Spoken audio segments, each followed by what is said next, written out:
Right, good morning, ladies and gentlemen, fellow councillors, everyone online. Can you all hear? Online? Yes, thank you, Tony. Thank you very much. That's fine. Yes, can hear. Thank you. That's fine. That's lovely. Thank you. Just a few preliminaries. There's no fire drill planned for today. And if the alarm should go off, I've been instructed to say follow Claire, and I'm sure we'll all be glad to. So Claire is on my right hand side and the two doors are there. So just follow the officers.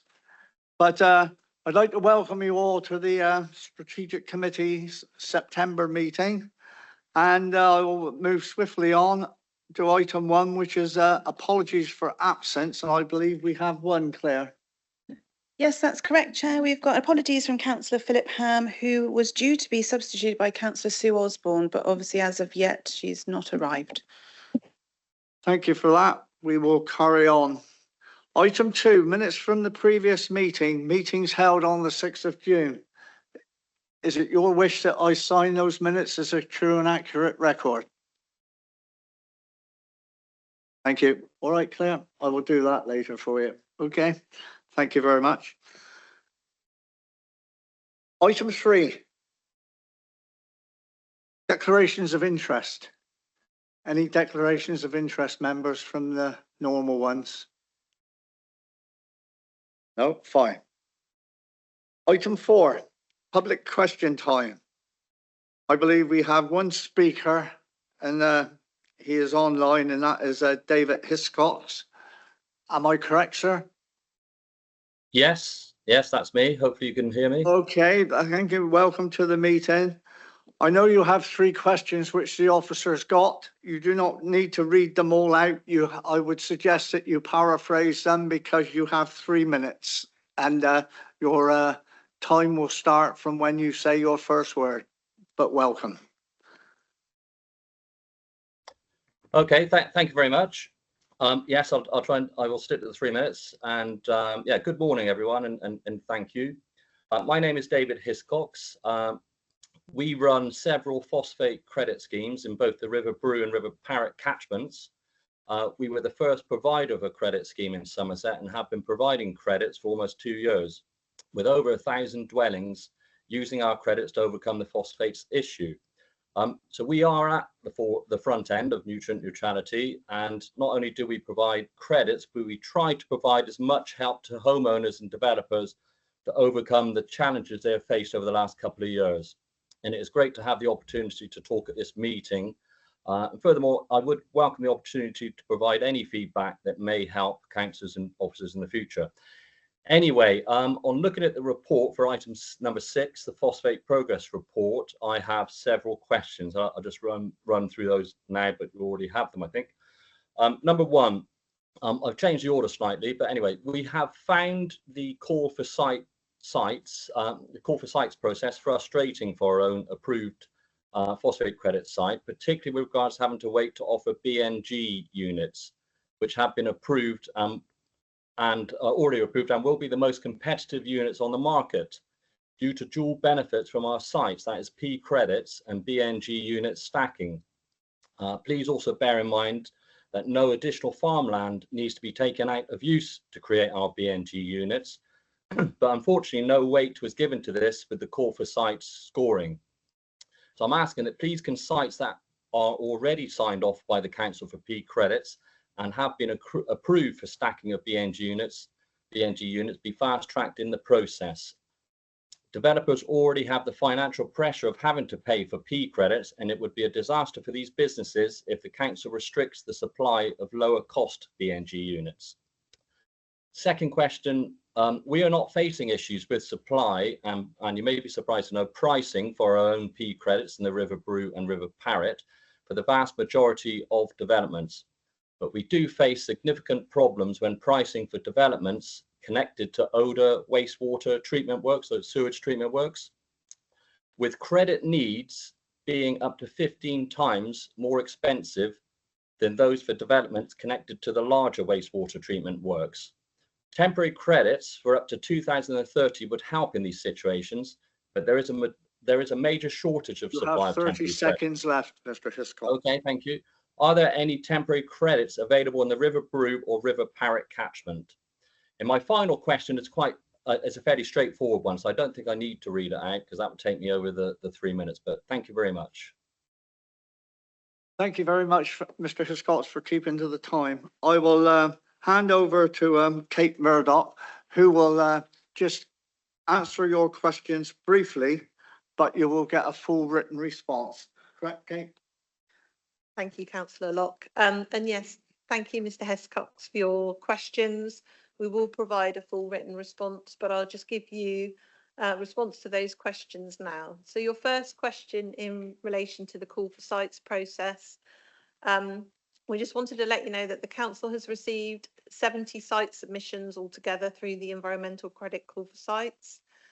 We of course launched this in May 2024, and many of the sites that have been submitted are proposing to stack both biodiversity net gain and P credit schemes, much like your scheme, Mr. Hiscox.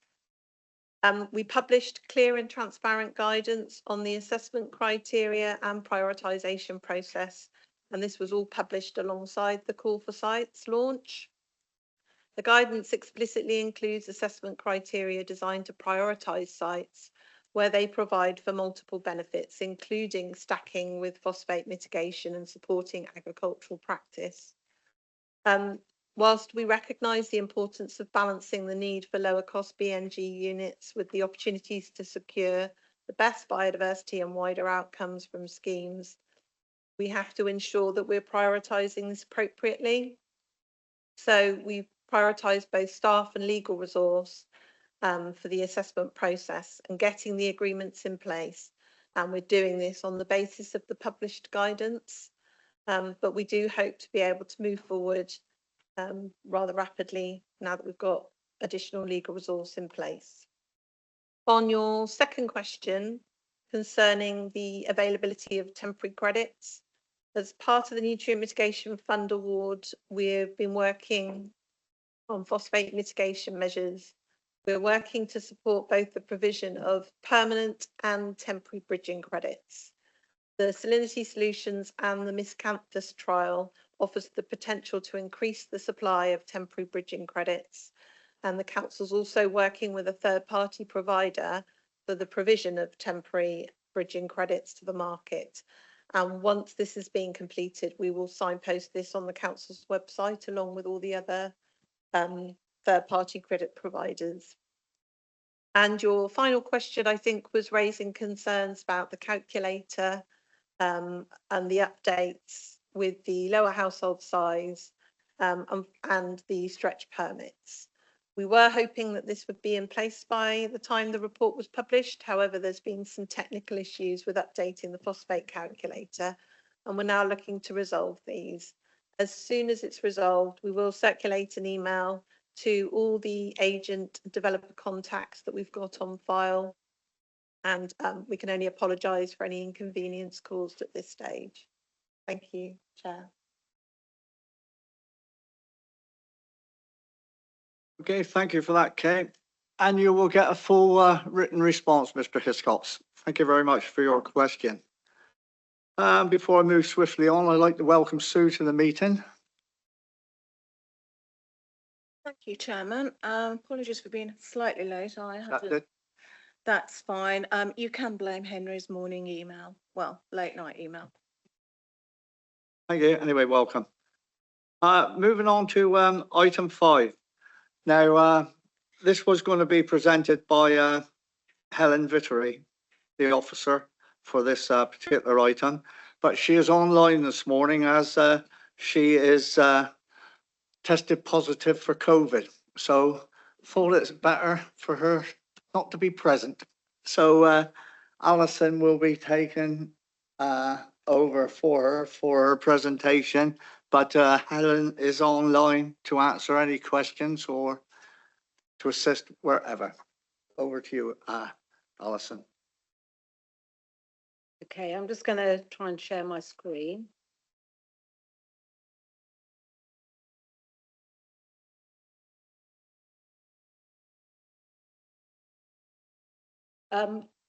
Morning, members.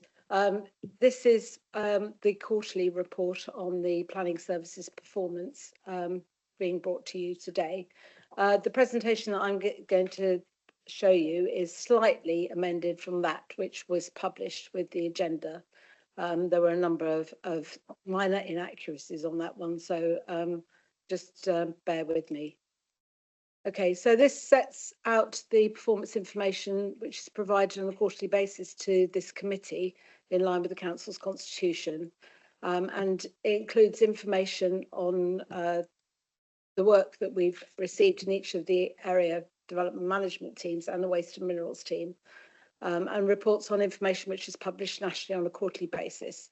So the information that you've got before you today is up to the end of Q1 of 24-25, which is effectively June 2024. And that is because the published data by the Ministry of Housing, Local Government and Communities is now published 3 months in arrears. So we've just received, or they've just published the information for that quarter.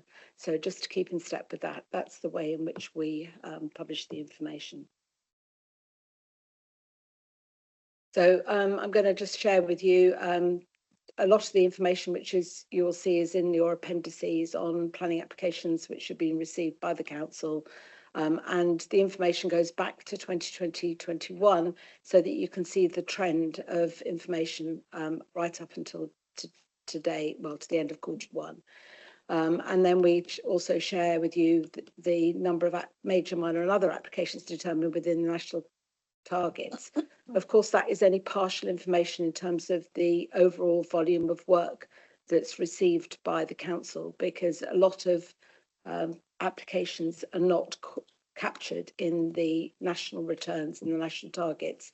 So tree applications, for example, listed building applications, all the prior approvals, they're not included in those national target figures. So if you look at the volume of applications that we receive,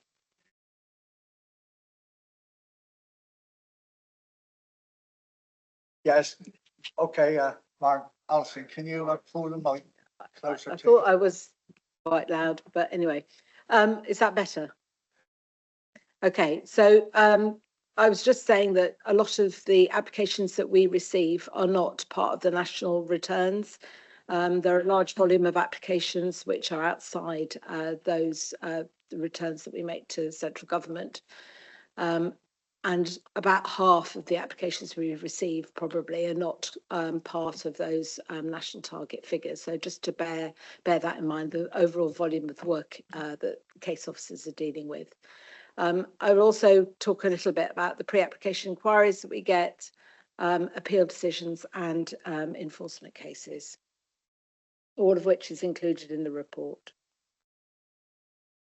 So this is just giving you the overall picture by the various areas from 2020-21 up until the end of June 2024. And you can see it's roughly remaining pretty steady in terms of the number of applications that we've received. The purple line at the top is the overall total across all the areas. So obviously we're now one authority, but for historic reasons, we've got the information by area as well. And this shows you the information just in terms of the national targets for Q1 of 2024-25. And you can see that for most of the areas, we are meeting the national targets in terms of the major, minor and other targets. The targets are listed there on the left of the screen. So we are required to determine 65% within 13 weeks, 75% minor applications within 8 weeks and 85% of other applications. You'll see that all but Area South met the major targets for Q1. But of course, major applications make up a very small number. So you only need a few applications either way to not meet the target. And overall, we are still meeting all of the national targets as an authority as a whole. And that just shows you the areas for the last 5 quarters in terms of performance for the whole of the authority. And you'll see that we are still meeting all of those targets. And this is just the information around minerals and waste and other applications. The government also, as well as quarterly monitoring performance, they also monitor on a 2-year rolling figure and use that as the basis for designating those authorities who are poor performing. The threshold for designation is somewhat lower. It's 50% on major applications and 70% of minor other applications over the period.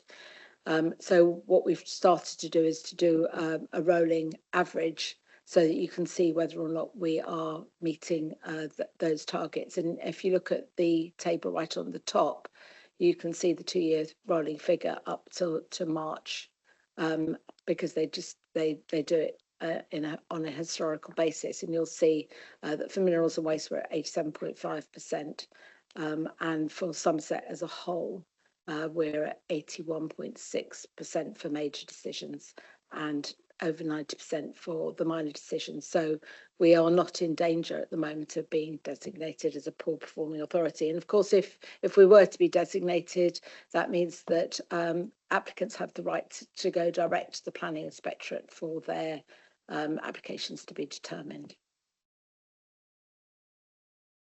This just gives you an idea of some of the other work that's in the pipeline, particularly the pre-application inquiries, and you can see that we're continuing to get a large number of pre-application inquiries. The figure at the bottom gives you the total across the council, and you can see it's remains pretty steady. And of course, we are now using planning performance agreements on the bigger applications as well. So the next few slides just give you a picture of the appeal decisions. And again, this is a historical information just so you can see the trends by area. We obviously the 2024-25 picture is just the first quarter. So I just caution you on that, because obviously there are small numbers of appeal decisions in that quarter. But you can see there what the performance is. That's area north, that's area east, slightly lower numbers there. And just benchmarking it against the national average would be about 66% of appeals are dismissed by the Planning Inspectorate. That one's area south and area west. And that's the minerals and waste appeal decisions. Obviously, they've only had one in overall in that period, and that one was dismissed. So it's 100% record at the moment. But obviously, we're dealing with very small numbers. This just shows you the picture in terms of enforcement cases as at the end of Q1. Again, so that tells you the number of enforcement complaints that have been received in those periods. And this shows you the number of cases that have been resolved by area and total overall. That's the end of the presentation. Helen and I'm sure, will endeavour to answer any questions that you may have.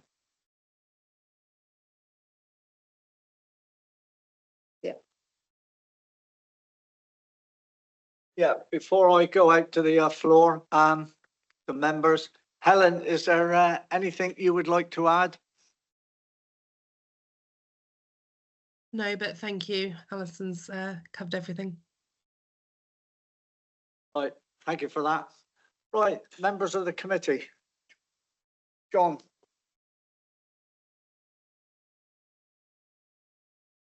We are working, that's good. Good morning, Mr. Chairman. Yes, thank you for that. Good numbers, really, considering you're very, very short staffed, which I can't believe, really, which is good news. My first question is, how are the staff levels working at the moment? I know it's not quite related to this.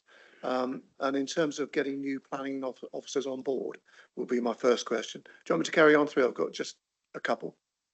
Answer that one first. Cool. You're quite right to say that it's a tricky situation at the moment. We've had a number of staff leavers. We have been partially successful in our recruitment. We have got 2 principal planning officers due to start shortly.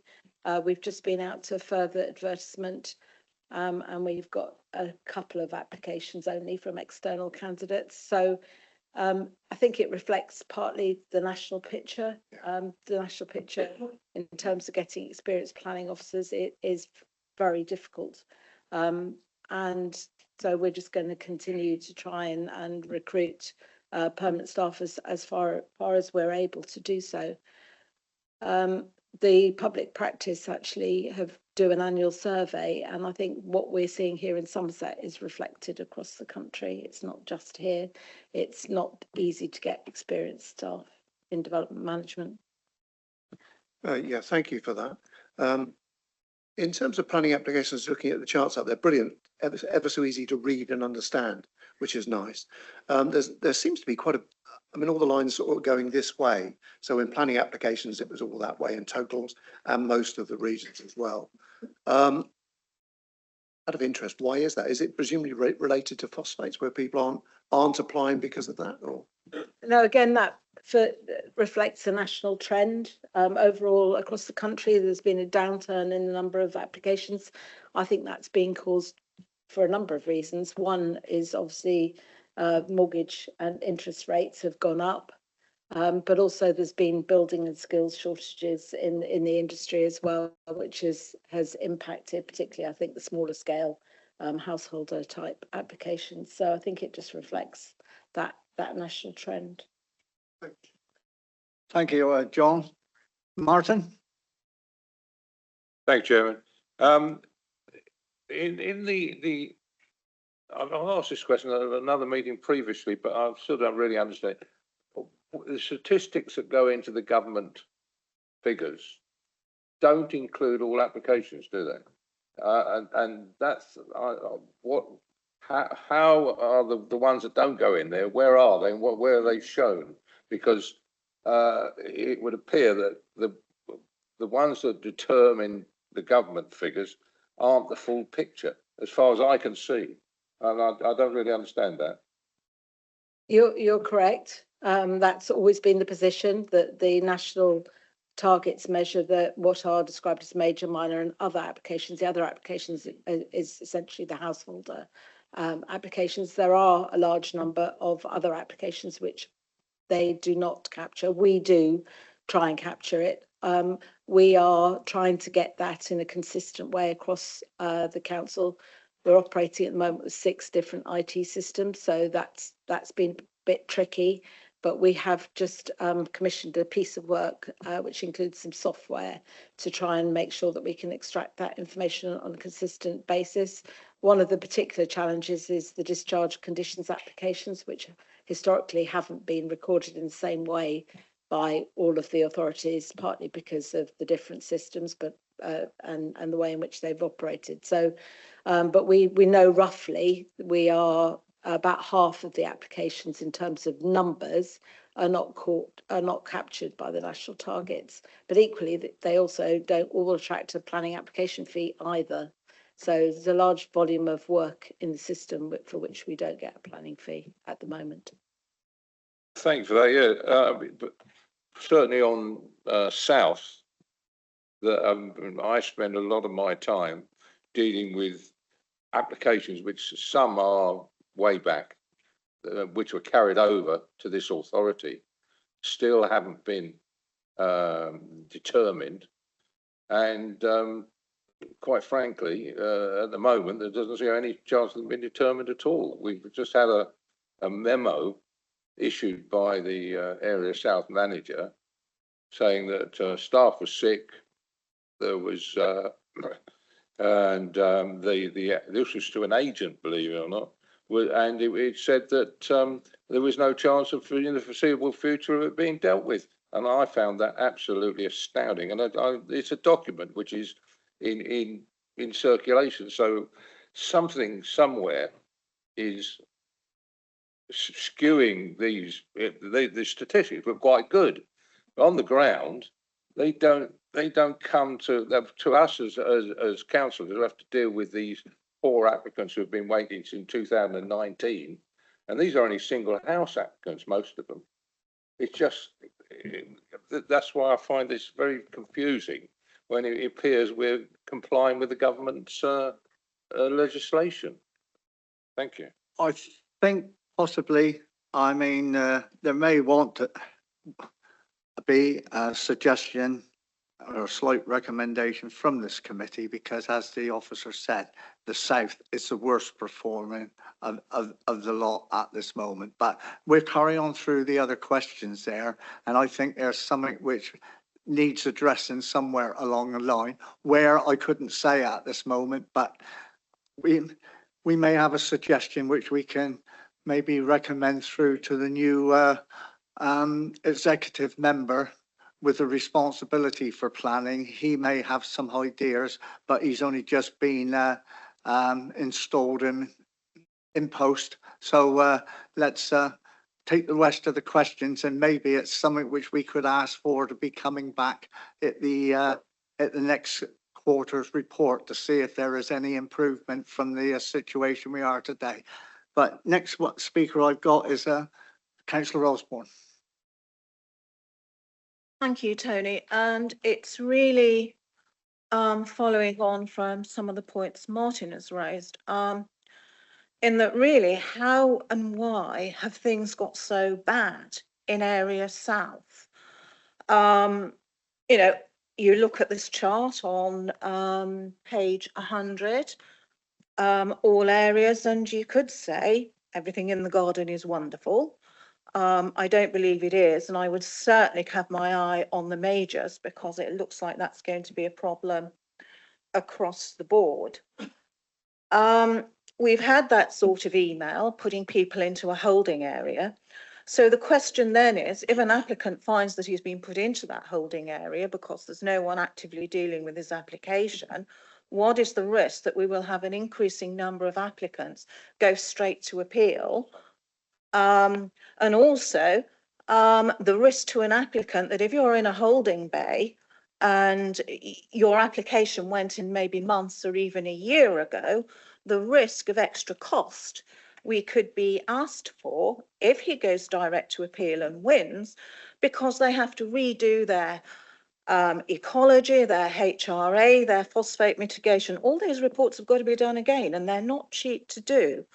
So there's a real reputational risk here, and a real risk that people are going to lose confidence in this system, and not to mention the impact on economic development. An example was, I actually had to contact Paul Hickson directly and say, if you don't deal with this particular application because jobs were on the line, this applicant, who is a national company, may decide to take their investment elsewhere. So I believe that's been dealt with, but I now find that the planning officer that was looking after that has now left. So I don't know what the current situation is. So the implications for Area South are enormous, and it is a cause of great concern. Could I ask that we just don't, that we focus in the round, because I think it's a problem which all areas have got, but it's the South. It's an acute problem. If I could finish, please, Sue. But South has got a problem there, and it's something which I would like to ask the officers a little bit later on, what suggestions they have for coming forward for helping to alleviate these problems. But it's not all officer-led problems. I sit in on a lot of all the area south meetings, and it's not all officer-led problems. Yeah. There's a lot of them are self-inflicted. But if you've got another question, to have move got on another from that, that'll be question. fine. Thank you. Because there's also mentioned once upon a time, if you got an agreed extension of time, it then in effect stopped the clock. So it didn't impact on those performance figures. You were still okay. Does that still apply? And how many applications are we actually dealing with where extensions of time have been agreed? Because I can't see any figures for number of applications with extensions of time agreed. That's probably quite an important one. The other one is that for appeals, we're told the national target is something like 10%. But according to this, when you look at all the areas, we're nowhere near sort of that 10% figure. I'm not sure where that comes from when you see that there is a massive range in performance. Can I come to? Yeah, I'm going to let you come in now, Alison. But I'm not. But I've got a load of people who want to speak as well That's and ask absolutely fine. questions. So I'll let Alison answer you briefly, and then I'm going to move on to other members. Thank you. So I think you're confusing the figure on appeals. The national average in terms of number of dismissed is 66%, not 10%. The 10% figure is the quality target that the government set for appeals, so that if your performance falls below that range, then you could be designated in terms of the quality of decision making as well as the quantity in terms of the 2-year rolling figures that I've described. So it's not 10%, it's 66% is the national average in terms of appeals dismissed. We are very conscious of the issues in South. Dawn de Vries, who's the service manager for development management, is online. We are putting in place measures to try and address the problem. Because of the shortage of staff and because of the high caseloads people were carrying, it meant that throughput was not being managed as effectively as we think it should be. So we have taken some cases off people's individual caseloads and put them into a holding area in order to reduce people's caseloads and therefore hopefully help the throughput. That's one thing. We've got 2 new officers coming to start who will deal exclusively with picking up the old cases that have been put into that holding area and will not be given another caseload in order to try and make sure that we don't continue in the cycle that we've been in going forward. So we are conscious of it. We are acutely aware of what we need to do. And in terms of your last point about extensions of time, at the moment, we can still agree extensions of time, which do, as you say, take numbers out of the figures. The previous government consulted on taking that away. We haven't heard whether the new government is going to pursue that or not. One of the issues that we've got is pulling out that kind of information from our systems and being able to do it on a consistent basis. And that's one of the things that we're hoping this piece of software that we've just got will help us extract information on a more consistent basis so that we have more management information and can properly address those issues. Unable to take your call. Please leave your... No, it's not mine. I don't know what that was, but there we are. Thank you for that, Alison. Simon. Thank you, Chair. Just a couple of points, if I may. I remain concerned at the staff ratios and the amount of agency staff we have and the costs thereof. So your budget must be quite pressed at the moment, Alison.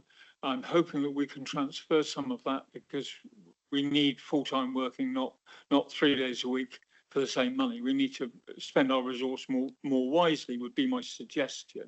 I'm hoping that we are busy doing that. I'm pleased that we've got management attributes in place to try and make sure that this does happen, and I would welcome any additional information that shows that we are getting on top of that. I'm concerned about the 5-year HLS because in this area, the area that I'm particularly concerned with, as in West, that we have 5.16 years of a 5-year HLS. It's the figure in your report. Now that's welcome because it's above the 5 years that we need. I'm concerned though that we may fall slightly below that, if we have further delays with phosphates. Please tell me I've got the numbers wrong. I'm more than happy to be shown I'm wrong. Always more than happy in that. And the last comment is on enforcement. And we seem to be having more and more enforcement cases and sadly not being able to get through them. I'd like to know what steps you're taking to increase our enforcement actions. Thank you for that, Simon. As previously answered for the other councillor, for Councillor Osborne, Councillor Osborne for we know the measure. Alison said there are measures in place, and I think it's up to us to get a little bit of meat put on the bones on that of what it is. So I will ask Dawn to come in later on. But on the other 2 points that you made, is there anything you want to add, Alison, at this moment? The West figures show that we currently do have a 5-year housing land supply. We are obviously conscious that the government is out to consultation, which is going to change the standard methodology, which will significantly increase our housing requirement across the council. If that were to come into effect, we would be in difficulty, I think, in terms of 5-year housing land supply, not just in the West area, but across the whole of the authority. Thank you for that. Enforcement?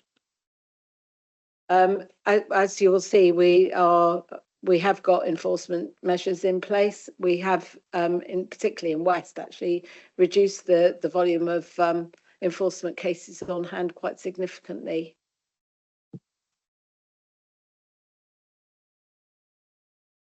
Mike.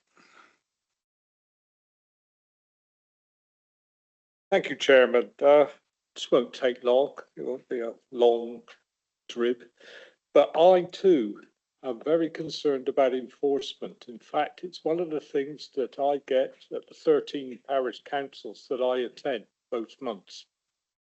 It's the fact of the lack of enforcement going on. And I can think of one in particular that's been going on since, must be for the last 6 years, where a company has bought a nursery, they widened the gap to get HGVs in there, it's working 24 hours a day.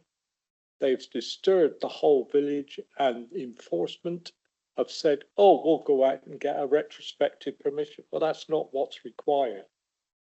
They have devastated that area, and they know the one I'm talking about at Keythorne, and they will not take it on. And something must be done. Yeah.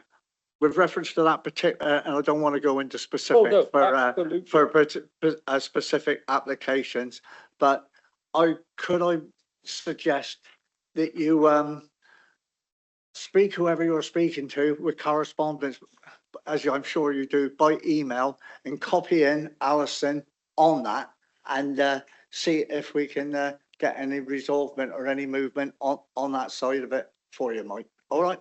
Well, thank you very much for that, Chairman, but that's already happening. Perhaps not with Alison, but with the previous administration at Sedgemoor and this, they have all got my emails about this, and they will not take action. And yet it's a clear breach of planning. Well, can I ask you to forward it on to Alison, please? Okay, thanks, Mike.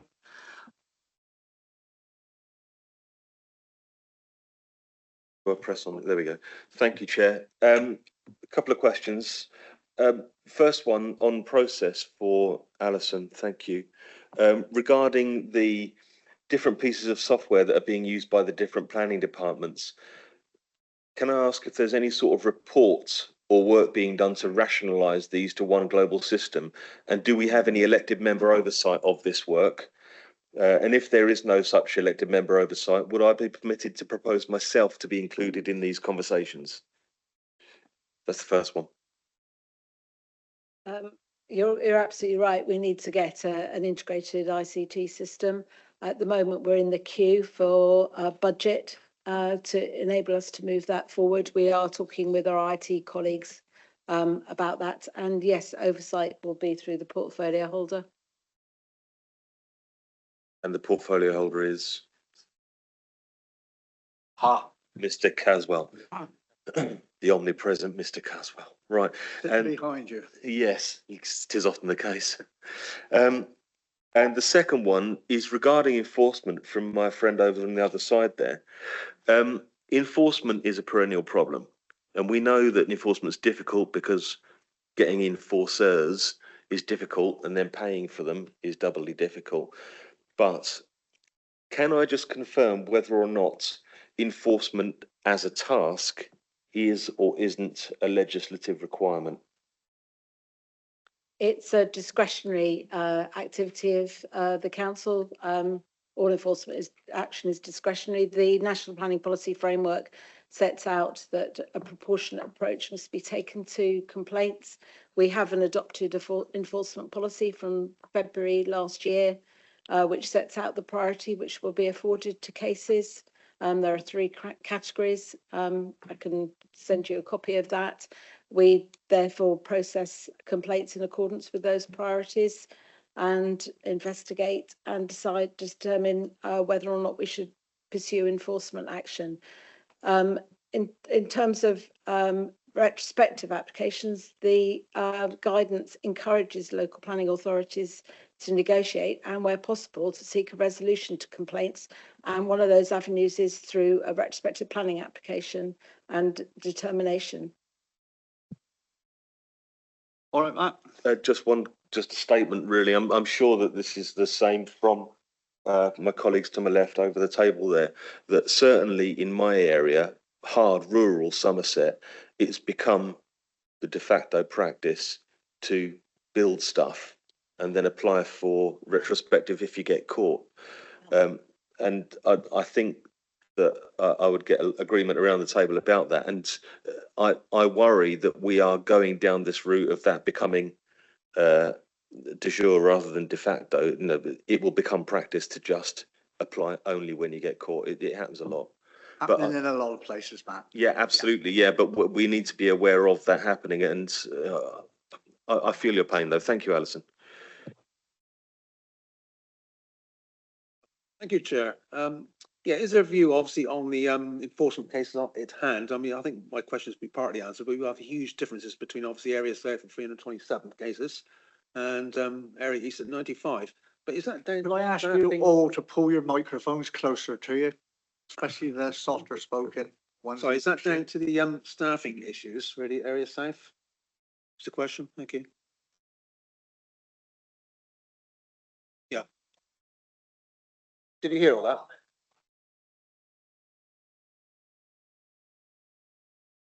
Sorry, do you want to go? Right, sorry, okay, right. The enforcement case at hand, there's huge differences between Area South, for example, the highest number of 327, Area East at 95. Can I take it that's down to staffing issues at Area South or what? There are a number of factors that will affect that. For a start, how many complaints are referred to us in the first place by area will vary. Certainly, the way they're recorded is also not necessarily being recorded in a consistent way. And that may explain it. And again, we're hoping to get more detailed and better information about what we've currently got on hand. And also, obviously, yeah, staffing will have had an impact, although there have been pretty much even resources across the four areas to date. Yeah, lovely, thank you. Mike, did you, as a executive member, did you want to add something there? Thank you, Chair. I thought it might just be worth addressing a point that I think Councillor Martin brought up, and that's the fact that we'll all be familiar with the phrase that it's better to seek forgiveness than permission. Well, that doesn't really work for us in planning, but people do that.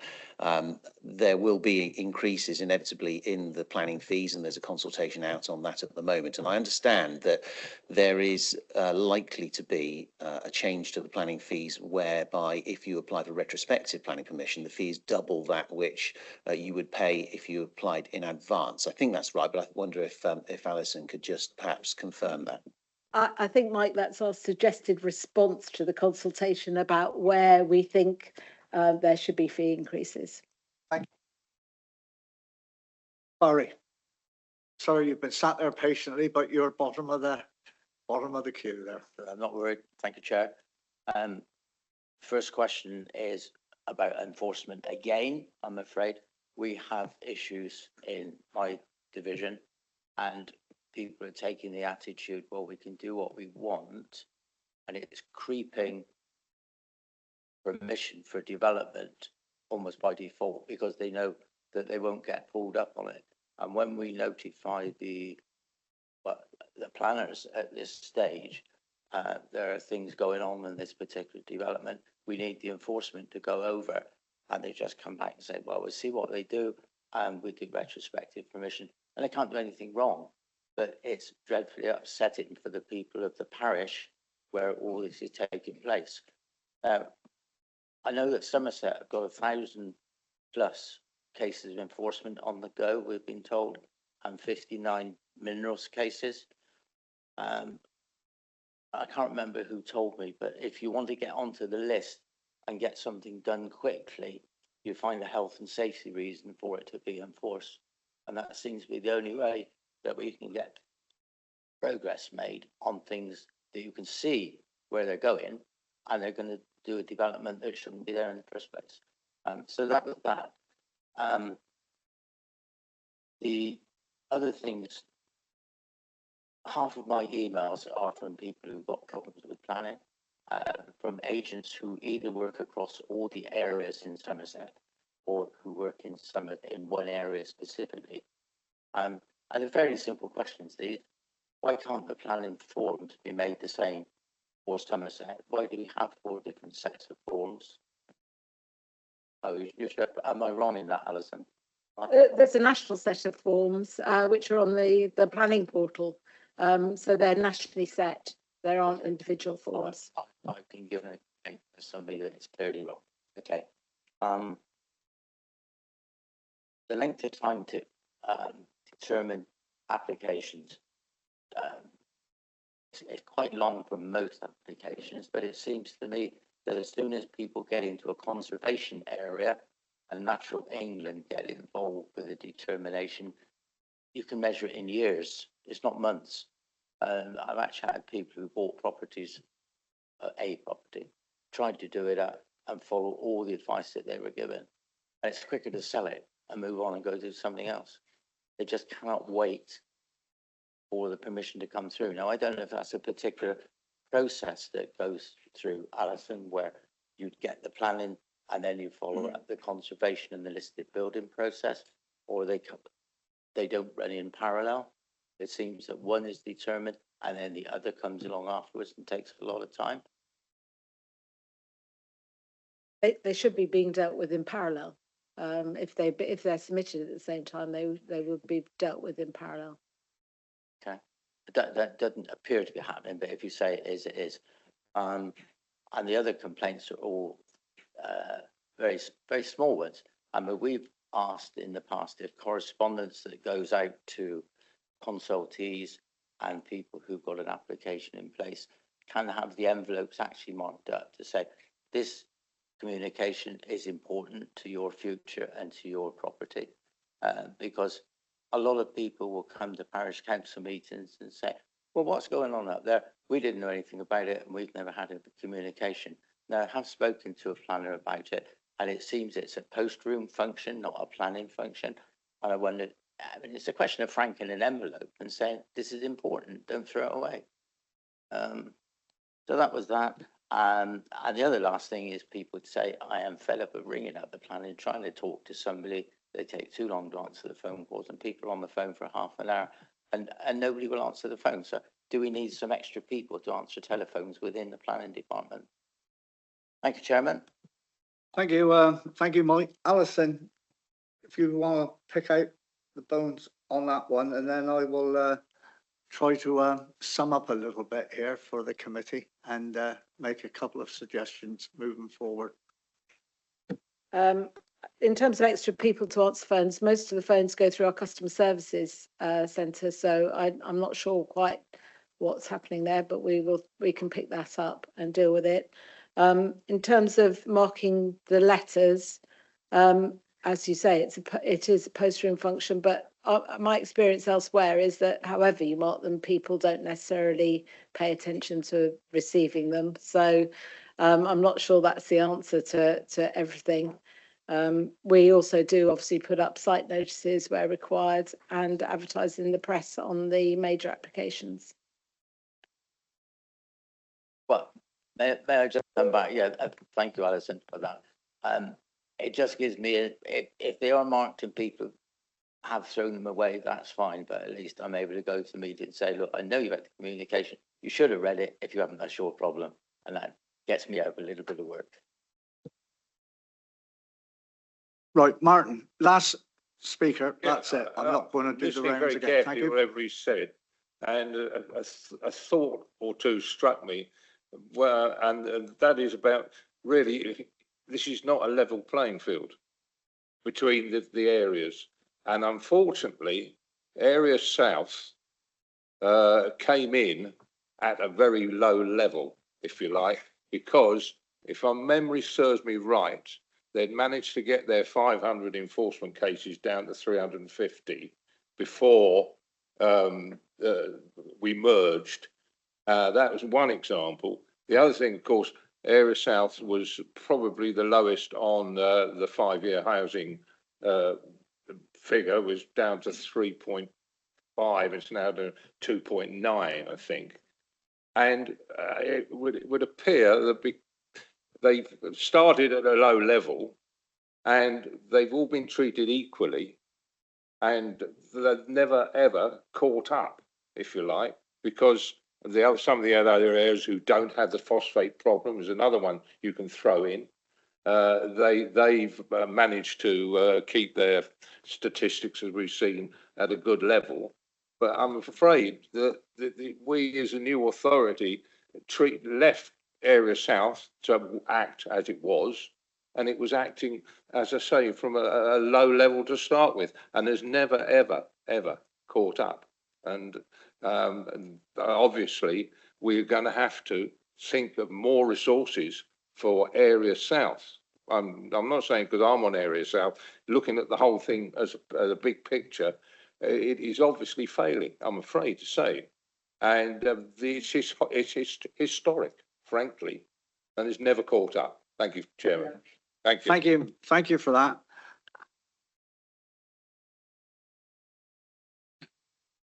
Has she? Oh, her hand's gone up. Yeah, lovely. Martin's just, Andy's just pointed it out. Morning, Dawn. Morning. If you could, you've heard quite a few points there, and we've heard that you are working on things. I think you can see where the concerns are from the strategic committee, and it would be nice to just have a flavour of what you're trying to do to address those issues. Absolutely, and apologies for not being in the room this morning. I'm actually sat in the South office at the moment, so we are here and actively engaging in the South situation. In terms of, if I start with the DM caseloads, when I started moving over this area, we had a number of planners, a number of agency staff, and on the caseload lists, there was reference back to staff that don't exist. So trying to figure out what the situation with the backlog was challenging. We have recently launched these 4 area codes. So it's not really a holding area, but it's a geographic holding area to reflect the 4 sub-teams that are in South. The case officers themselves were working at caseloads of sort of between 70 and 90 applications, which meant they were spending all their time dealing with complaints and issues and chasers and not able to sort of proactively manage or move any cases forward. So last week, we had a load of the cases reallocated to these generic area codes. Since then, we've got 2 new agency staff that have joined us this morning. They're picking up a caseload from the area codes, and they will be allocated new caseloads. We've reinstated one-to-ones with all the officers because they weren't happening because everyone was sort of blown out in terms of capacity.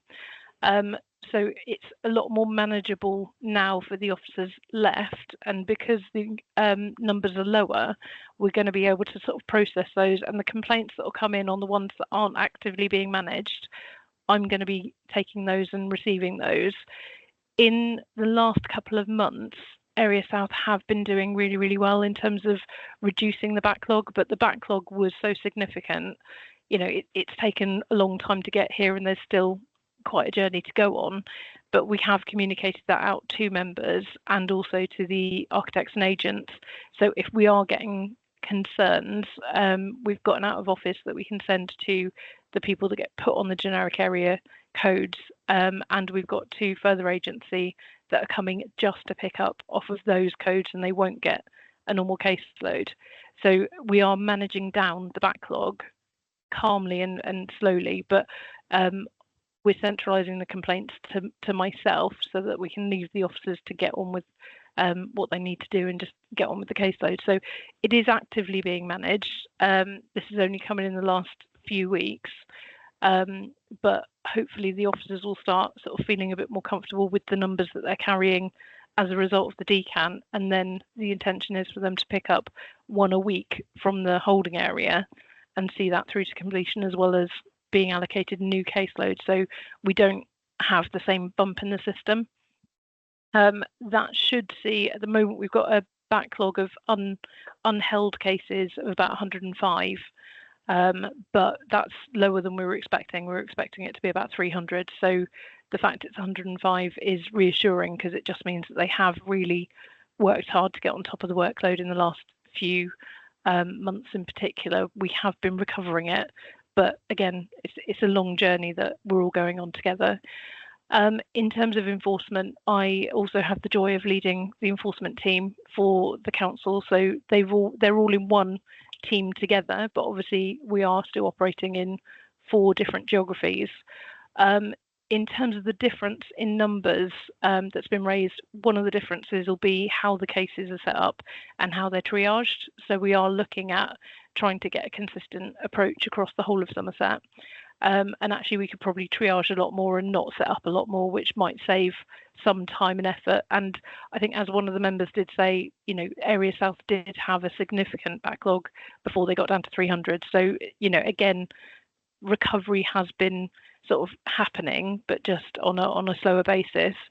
The East area temporarily found itself without an enforcement officer, so I understand some work may have been shut down at the time those officers were leaving.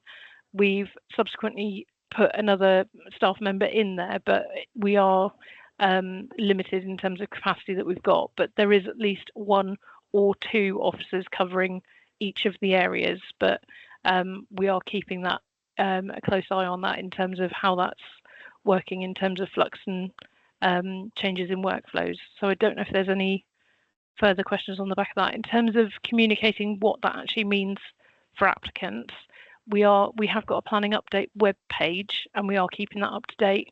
I'm going to be updating that sort of probably about fortnightly, just to give people a snapshot in terms of where we are. So now we know what the backlog looks like. I was going to be communicating that on the website, but we will be looking to keep the website up to date. So we are trying to navigate people to the website in the first instance so that they can just get updates rather than having the influx of phone calls. Thank you.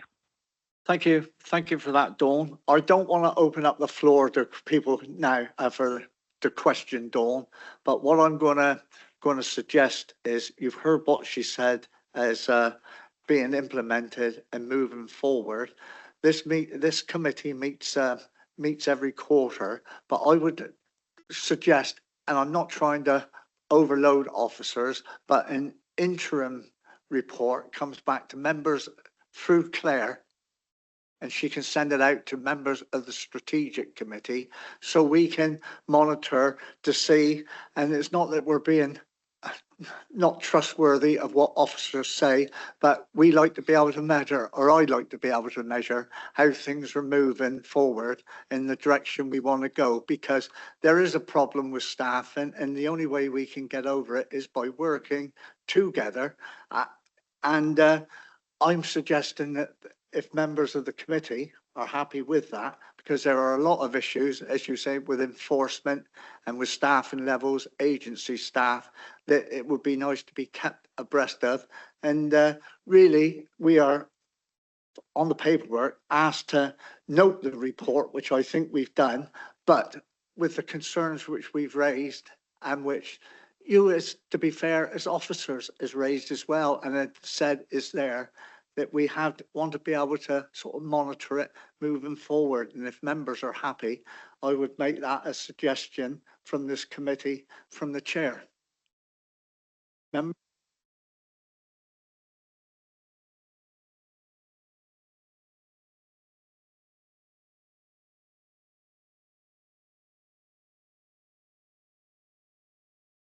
We have noted the report, but the committee has concerns about the levels, staffing levels. Yeah, you can propose a recommendation. I would just need a seconder to obviously agree that, and then that can be added on to the recommendation. The only thing I would say, Chair, is that we won't have the next quarterly figures until the next quarterly report. So I'm not quite sure what you're in, what by way of update you want us to provide. Well, but I think we have got a project in motion at the moment, which will report back in October, at the end of October. Yeah. We can certainly bring you something of a report, but it won't necessarily be an update on all the figures. I'm not necessarily suggesting holding another strategic meeting. I'm just saying an update from the officers. This is where we started at this period in time, was say September the 16th. End of October, or mid-October, this is where we are. And when we have the next strategic committee, we will get the fuller report with more of the figures on there, as Alison said about. So that's why I said I'm not looking for reams and reams of work. It's just an interim report which could be flexible. Members agree with that? And do you need a seconder? And can I have a seconder? Mike Caswell, please. First one on the show. Thank you very much. Like a couple-minute comfort break? Before we move on, one of the things I picked up was when we came to talk about harmonisation of systems and programmes, and you were talking about having a new integrated system, you used the comment, we're in the queue for budget. Is it, I don't think it would be unreasonable to say that. I didn't say that. That was Alison, actually. Yeah, okay. But can we propose that actually, that this is actually prioritised, because we know there's issues, we know there's different systems, and can we as a committee recommend that actually that we fight a little bit harder and we try and get further up the queue, because I don't know where you're sitting in that. Are you at the top of the queue or are you at the bottom? Because at the moment, it seems to me that one of the biggest reputational risks to any authority is if its planning system starts to fail and if there's inconsistency between the areas. And the whole point of going unitary was to sort of streamline and make matters more efficient and therefore better for everybody. Can we do that, Chair? I don't think, no, the report, I've closed the debate on that one. We've had a proposer and a seconder, but what I will say, what you say is very valid. And we do have Councillor Rigby, the executive member here for planning, who I'm sure will take on board those comments moving forward. And if not, this group here will hold him to account. Well, regrettably, I can't. And he put his thumbs up for it. Regrettably, I can't. I'm a substitute, but you know, I really do think that is something you should be pushing quite hard for, and as a matter of priority. Yeah. All right, Mike. Thank you very much.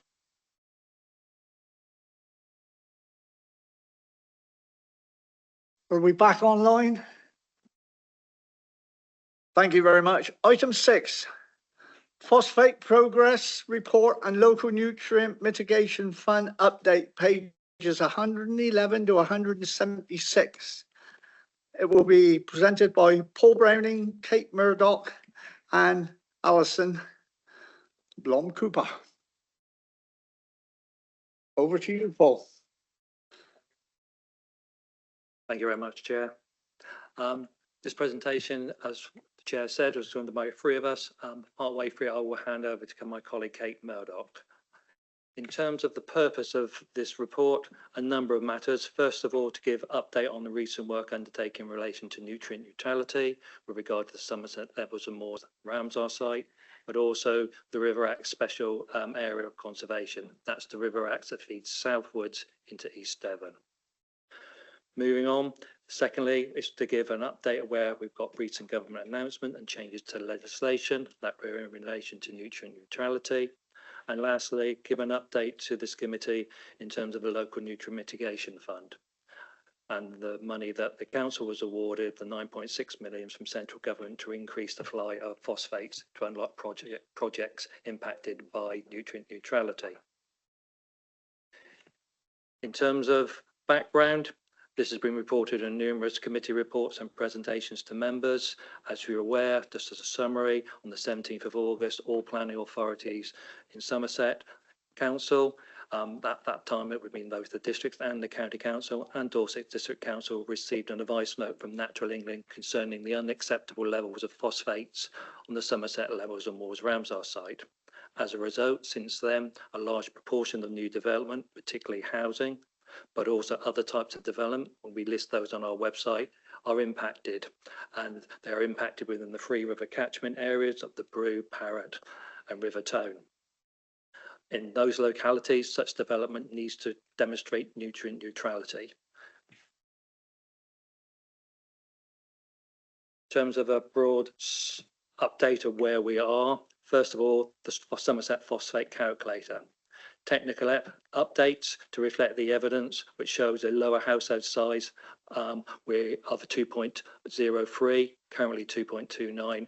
We are awaiting a response from Natural England in terms of the technical evidence we've put to them. Similarly, with regard to stretch targets, we at Free Wastewater Treatment Works, those are listed on the presentation here, Taunton, Wellington, Langport. These upgrades will significantly reduce the nutrient loads from wastewater treatment works within those catchment areas.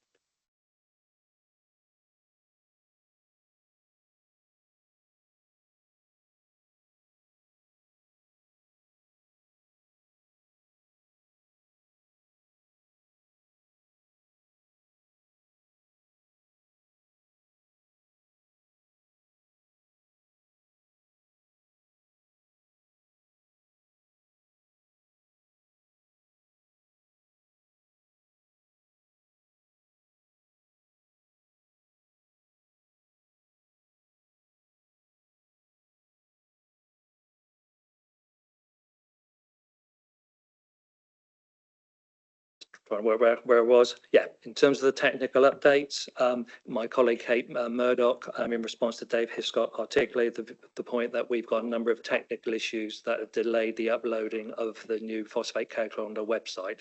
They're very much IT related.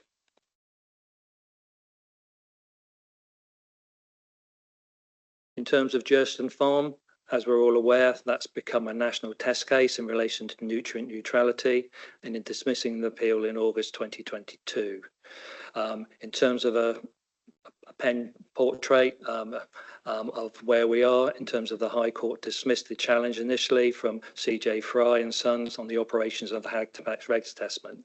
Similarly, the Court of Appeal handed down their judgment in 2024 in June of this year, dismissing the appeal on 3 grounds. We've given the link there for members if they want to know more information about it. In summary, this confirms the Council's position that Regulation 63 of the Conservation Habitats Regulations Assessment applies to determination of reserve matter approvals and the discharging of conditions, even when those conditions do not relate to a drainage matter.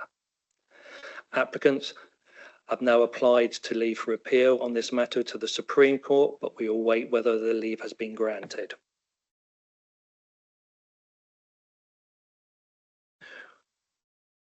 We are aware that nutrient neutrality is a complex matter. To those ends, there are various sources that we publish and templates and guidance and useful information on our website to assist applicants.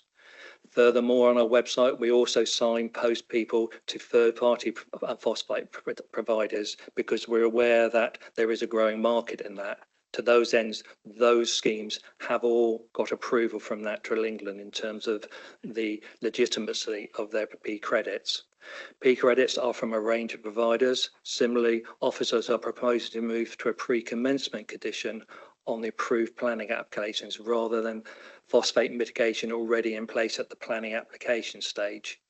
In terms of moving the options forward, we have the Agents Forum on the 3rd of October, which affords an opportunity to discuss further matters on that with applicants.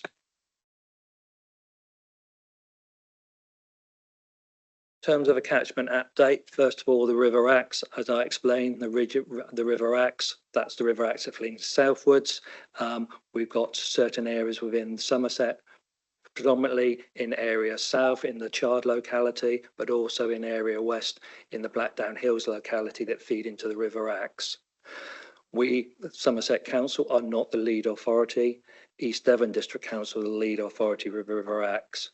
We have used our collective experience, and when I say we, I'm talking about Somerset Council and officers from Dorset Council to assist East Devon District Council in submitting a round 2 nutrient mitigation fund bid. At this moment in time, there has been no government announcement of whether that bid was successful. In fact, there have been no announcements on whether any of the round 2 bids have been successful across the country. There are further information on the government website with regard to this information. In terms of catchment area updates, this slide here gives a snapshot of where we are. I'm not going to go into the details. There are 8 applications equating to something like 700 units that do not have any proposed mitigation, well, do not have a proposed mitigation solution. This also includes Canard's Grave. The details, as I've said, are in the committee report. Similarly, we've got a situation in Parrot where we've given an update there in terms of the number of planning applications that have fallen, subject to live planning applications, and also those benefiting from a resolution to grant planning permission. You would have also heard that Dave Hiscott in terms of what they are providing in terms of third-party providers as well. This is an ongoing situation. Similarly, we've got third-party providers in terms of Entrade operating within this catchment area. Previously, we've explained how Entrade operates and how it's an arm's length part of Wessex Water. Similarly, we've given an update of where we are with the River Tone catchment area within the committee report. We've also given an update of where we are under P credits in terms of the Somerset River Tone P credits. That's the council run scheme. To those ends, you've got a summary there of the number of applications that have been unlocked in rounds 1, 2 and 3. In terms of third-party providers, I've also previously in the presentation given you a web link in terms of where we are in terms of third-party providers. This gives a summary of the 3 main party providers in terms of Burrows Environmental, Flyboat Farm and WCI. Please note that Burrows Environmental have given us an update in terms of the current position. That update is as of September of this year. To those ends, they've identified that they've actually got in their scheme significantly more credits than the credit currently shown on this report. But I'm not going to go into the details. In due course, we will update the website in terms of the credits provided, etc. Moving on, we're also, as you said, progressing planning applications within the River Tone catchment area, providing their own strategic solutions. For example, Staple Grove West strategic sites, also Monkton Heathfield, and also members will be aware in the past of the flowering agreement on Comitro. This slide here tries to pull all of those 3 catchment area updates into a summary table. It's really sort of trying to summarize the journey that we're currently on. You can see there in terms of consented and unlocked, those are number of homes that are unlocked in terms of consented and unlocked to collectively come to 6,200. They already have some form of phosphate mitigation solution in place, i.e. nutrient neutrality is no longer an impediment. You've then got the next section in terms of those waiting a solution. There are currently 6,300 and the council have taken action to look at this in terms of unlocking development. Those are the ones that are currently live in the system. They are awaiting a solution. And then you've got another section as well in terms of 5,500. No mitigation yet required.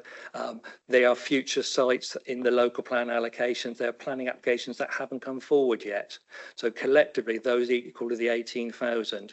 So roughly, you've got a third in terms of the journey have a solution, a third are awaiting a solution, and we've got a third in the pipeline.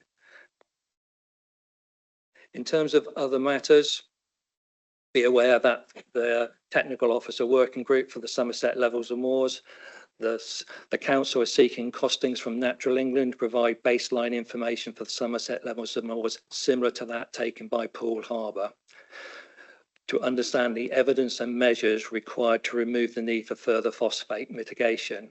We are awaiting confirmation of the cost, timing and other information from Natural England. We did chase up last week, but I have not yet received a reply to that chase up. In terms of other things, bear in mind we've also got revisions into the National Planning Policy Framework. That is out for consultation until the 24th of this month, September, with regard to the revised National Planning Policy Framework document. In terms of its current wording, there are no proposed changes or weakening of policies afforded to the protection of designated sites, such as the Somerset Levels and Moors Ramsar sites. For more information, there is a link there on the presentation. Be also aware that we've had a letter from DEFRA to this council. This advised of the invalid designation by central government of the Somerset Levels Moors Ramsar site as a phosphorus sensitive catchment area. The error has now been rectified by central government. The catchment has now been referenced to the Somerset Levels and Moors Special Protection Area, SPA, that covers the same geographical extent as the Ramsar site.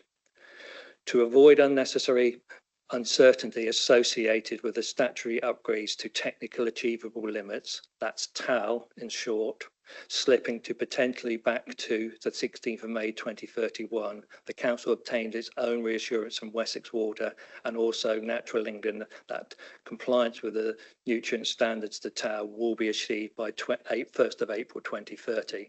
That assurance is included within the memorandum of understanding that's been signed by both Natural England and Wessex Water. That is an appendix within the committee report. There is also further information on this matter on the government website, and I've provided a link there. This is where I hand over now to my colleague Kate in terms of the update of the Nutrient Mitigation Fund.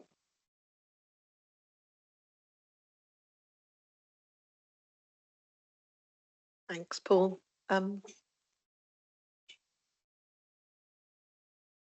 So members, I'm just going to give you an update on where we are with the Local Nutrient Mitigation Fund in terms of projects and spend commitment.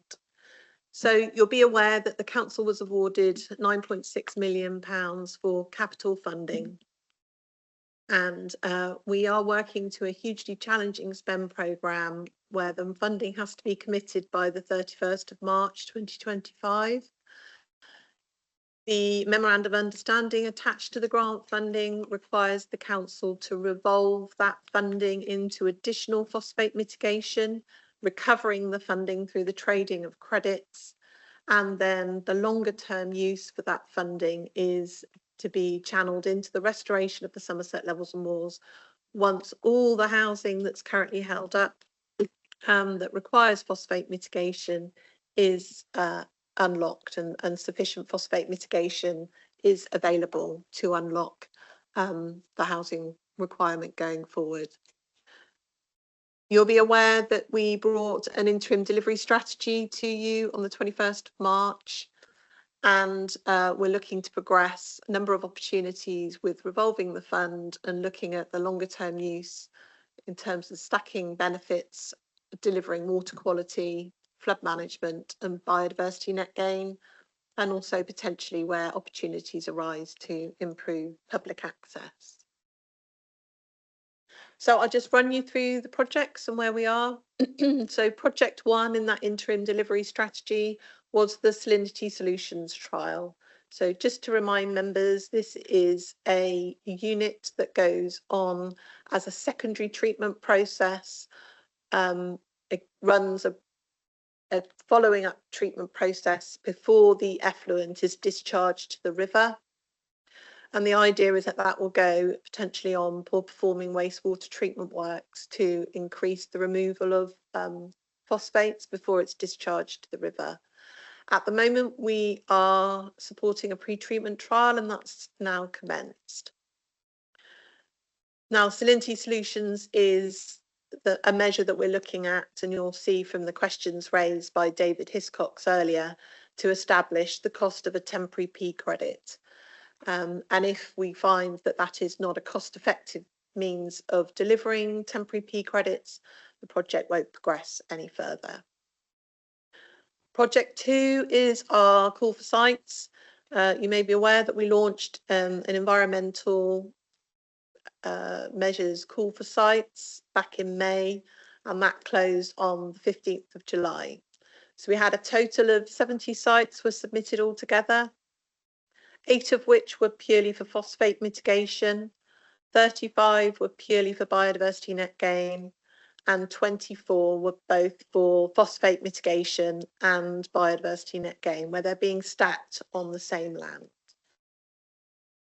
All of those sites have been subject to an initial stage of assessment using the IT package that we've been provided to assess those, and we're now doing more detailed assessments on many of the sites.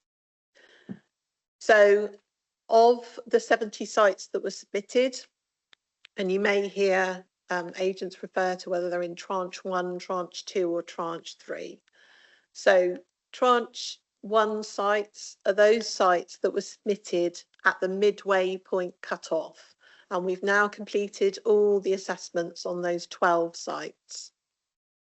13 sites in tranche 2 we're currently assessing at the moment, and these are sites that went submitted after that midway cut-off point, but have submitted all the necessary information to allow a full assessment to be undertaken.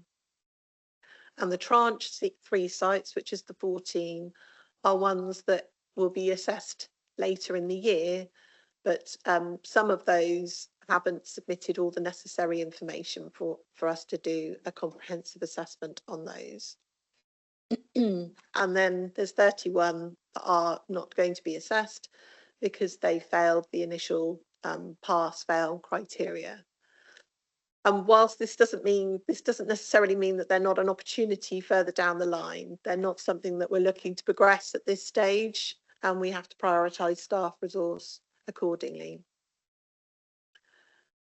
And through that initial site assessment process, it has flagged up that a number of those will deliver additional environmental and social benefits. Continuing with the call for sites, this just gives you a breakdown of how many kilograms of phosphate mitigation that can be delivered across each of the river catchments through the call for sites. And we're currently exploring now how we allocate the funding appropriately. But obviously, where we won't be purchasing the credits up front, as we have done to date, we will still be supporting those schemes in terms of allowing them to then trade as a third-party credit scheme and signposting them on our website. But what it does mean is that there is a significant supply of phosphate credits coming forward to help unlock the additional housing units that we flagged up are held up, and also potentially kind of future supply. Moving on to project 3, and this is where we have been working with our council property stock to upgrade poor performing septic tanks with new packaged treatment plants. And you may well be aware that there are already schemes out there where homeowners are being approached to upgrade their septic tanks. Similar kind of thing. So we're supporting the housing revenue account with funding to allow those upgrades to be undertaken. And we're providing 50% of this funding up front to enable them to roll out a programme of upgrades. And then we will provide the balance of funding once they've supplied a sufficient quantum of works have been completed and we've got the P credits ready to trade. Project 4 was where we're exploring nature-based opportunities on the council's own land. So we've been working very closely with our colleagues in strategic assets to explore the potential for phosphate mitigation on land owned by the council. We've currently got feasibility studies underway, and we'll await the outcome of those to determine the appropriate level of funding required. And they're looking at the delivery of either wetlands and or riparian buffer strip. So that what that does effectively is reduce kind of runoff from land surrounding the watercourse. Project 5 is the miscanthus trial. So we've been working with a company that supply miscanthus and operate out of Taunton. We are looking to trial this on some of the council-owned land and where the land is already looking to be fallowed. This will potentially provide an additional income stream rather than just leaving the land fallow.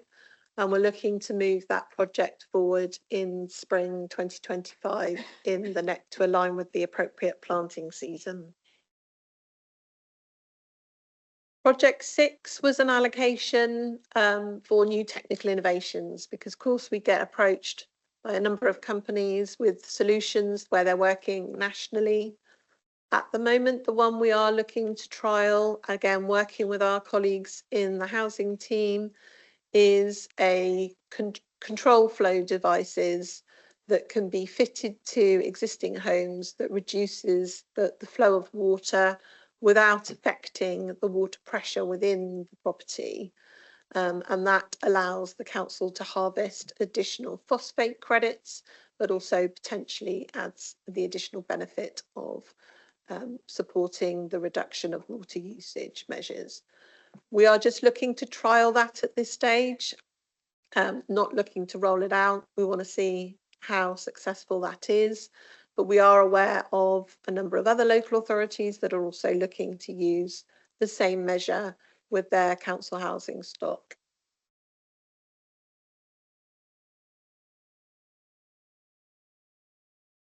So we have done some initial work on the future supply and the demand for nutrient mitigation, and all of these details are outlined in the report in Appendix 4. But what I would like to flag to members is that these are based on the current annual housing requirement for each of the river catchment areas. So we are aware that the housing requirement in the government's out for consultation at the moment on a potential change to the standard method that could see a significant uplift in housing requirement for Somerset. But that work, like I say, we're just focusing on the current annual housing requirement in terms of assessing the need going forward until we know the outcome of that consultation. They also show the likely requirement for temporary credits, which is what Dave Hiscox raised earlier. And the temporary bridging credits, just to explain, are what's required between now and 2030 before those wastewater treatment works achieve that much higher level, so that technically achievable limit, whether the quantum of phosphate being discharged into the river at those wastewater treatment works will be significantly reduced. So developments that are looking to occupy before 2030 need to mitigate at that lower level, but just for that period of time and just for those dwellings effectively that are occupied. But we are aware that we need to do some more work around supporting the temporary phosphate credit market. As I've already explained, the figures aren't about the standard method, and we'll look to look at that in more detail once we know the outcome of the consultation. So just some concluding comments. As members are aware that whilst these measures will significantly reduce the inputs potentially to phosphates, it's work that isn't going to be restoring the Somerset levels and moors. And until such time as the Somerset levels and moors returns to a favourable condition, the planning decisions that are hydrologically linked will continue to require phosphate mitigation. We are awaiting any advice on how we cost the baseline similar to that of Poole Harbour, and we'll see how that moves forward. We are, the stretch targets again will assist with reducing the quantum of temporary credits for some of those locations. And, you know, the upgrades will significantly reduce nutrient loads from wastewater treatment works post 2030. But until those upgrades are completed, the higher levels of mitigation still need to be found and delivered. And we are looking to support the temporary credit market. Through the funding, we're committed to enabling a programme of P credits in all of the 3 real catchments, and the income will be reinvested in further nature-based mitigation measures or other technological improvements if they come forward. Developers have still got their options to find their own bespoke mitigation projects, as we've seen with many of the larger sites. And there's still the supply of P credits available from the third-party credit providers that we signpost on the council's website. And there's now a range of options, and the overall number of P credits are increasing over time, as we've seen. And we're still continuing to facilitate that third-party credit market. And this will help increase the supply, and ultimately, with the increase in supply, it should bring down the price of those P credits, which we've already seen.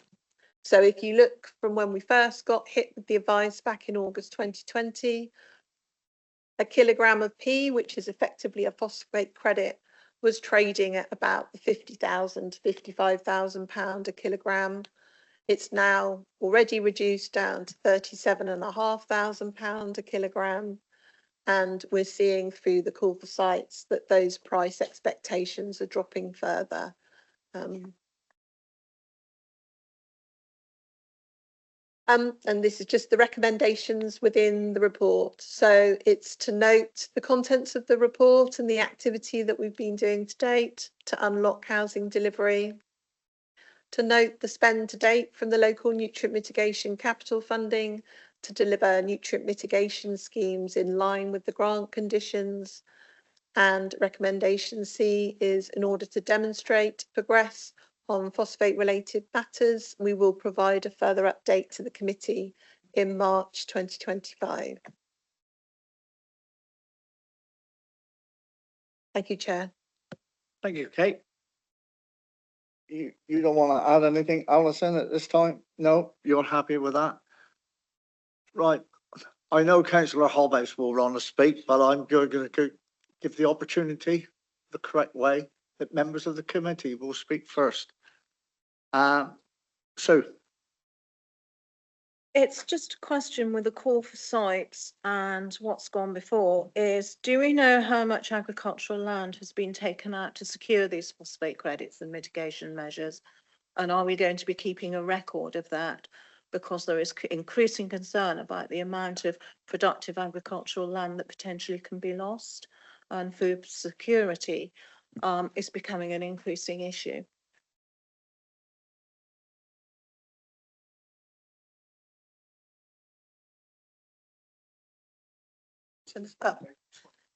Okay, we can find out the overall. I haven't got the figure to hand at the moment, but we can certainly try and find out how many hectares overall. But some of that land as well is being used to stack biodiversity net gain credits, which is a national requirement. And I think what we're also finding through the call for sites is that, and this is also part of the learning from August 2020, is that when you look at the best locations for phosphate mitigation, they are in areas that are regularly waterlogged. And what we're finding from landowners is, of course, that land can't be promoted for development because it's in flood zone or is waterlogged. It's waterlogged for several months of the year. And actually, it's not a great location for food production either, which we've seen in the national press, the reports of the weather conditions that we've experienced this year and the impact that's had on food production. So what it does offer is an alternative income stream through biodiversity net gain and through phosphate credits. And what we need to ensure we're doing going forward is that we're targeting those areas of land that actually aren't really appropriate for the very uses that you've just raised, Councillor Osborne. Yeah, thank you. So in effect, you're going to be looking at grade 3B and below. Well, the agricultural grade land wouldn't be, it's the extent to which it's within kind of flood zones and waterlogged areas.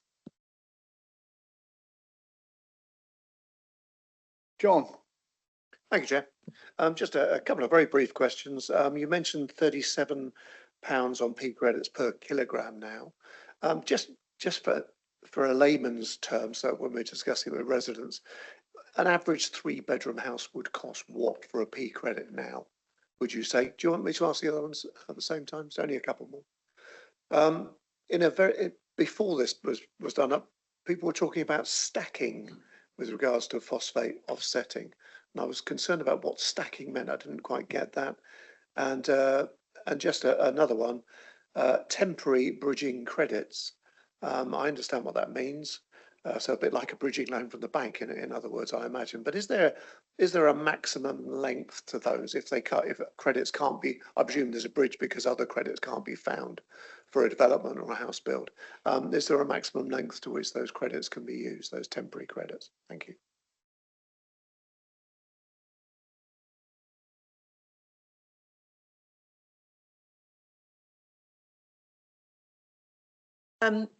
Thanks, Councillor Hunt. So in terms of the first question, the average price per home.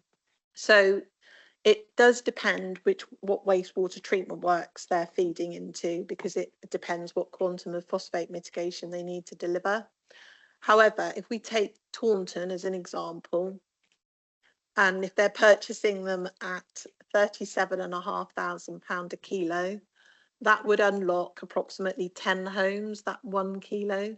So you're looking at 3,750 per dwelling. But like I say, what we're starting to see through the call for sites is that, not in all cases, but some landowners are bringing that price down. In terms of your second question, the stacking explanation, so that refers to a parcel of land.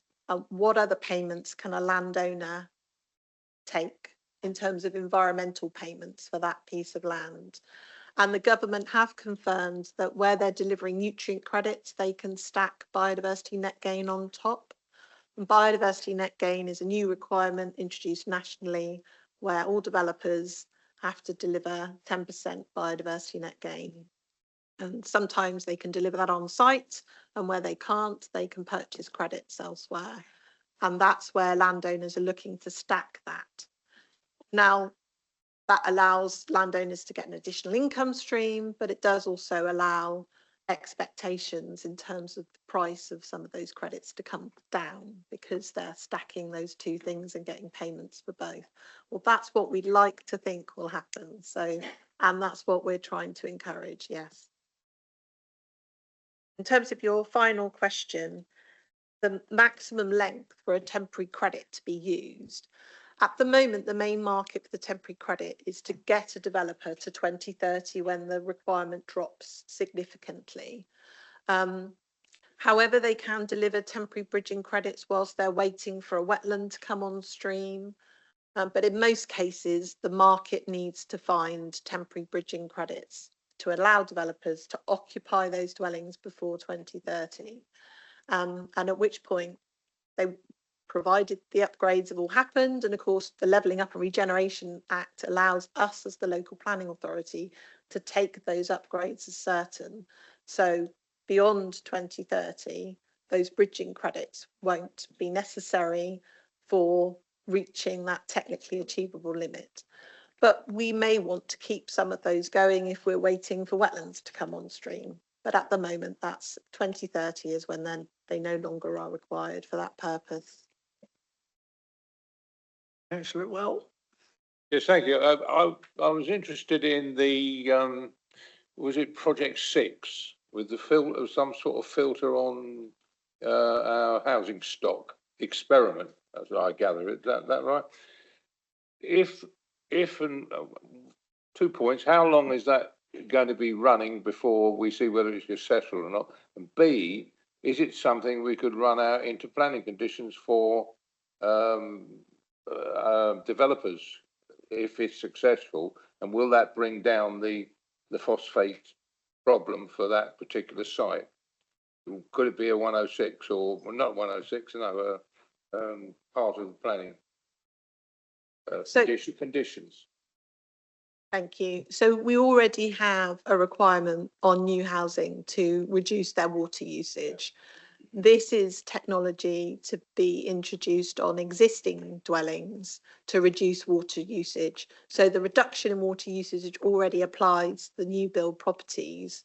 This is for your current housing stock, and we're looking to trial it on some of the council housing stock where a tenant has already moved out or the property for whatever reason has become vacant.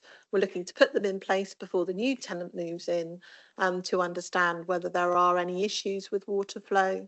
All the evidence suggests it doesn't, but we want to trial it in the real world just to check. Thank you, Martin.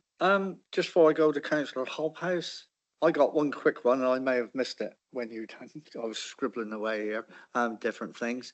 The 9.6 million, which the mitigation fund. Did you say how much we spent and are we on, I think the 31st of March, you said next year, 2025, it has to be spent by, and are we on target to spend that? So just to clarify, we don't have to spend it by the 31st of March. We have to have it committed. And we are seeking clarification on what that actually means in government terms. In terms of spending, the only money so far we've done is progress with the trial, the Salinity Solutions trial, and transferring funding to the housing revenue account to allow the septic tank upgrades. We will, following the call for sites, start to be progressing the legal agreements there. So that will ensure that a large proportion of that funding is committed by the 31st of March 2025. You don't have a figure for like a current day figure of what? We haven't, in terms of spend, we haven't. I mean, the only thing you could say we've physically spent is the $500,000 that's transferred to the housing revenue account. All right, and committed then? Not at this stage. We can't give an exact figure in terms of committed because we need to progress the legal agreements with the call for sites, but we will be able to provide that update when we come back in March.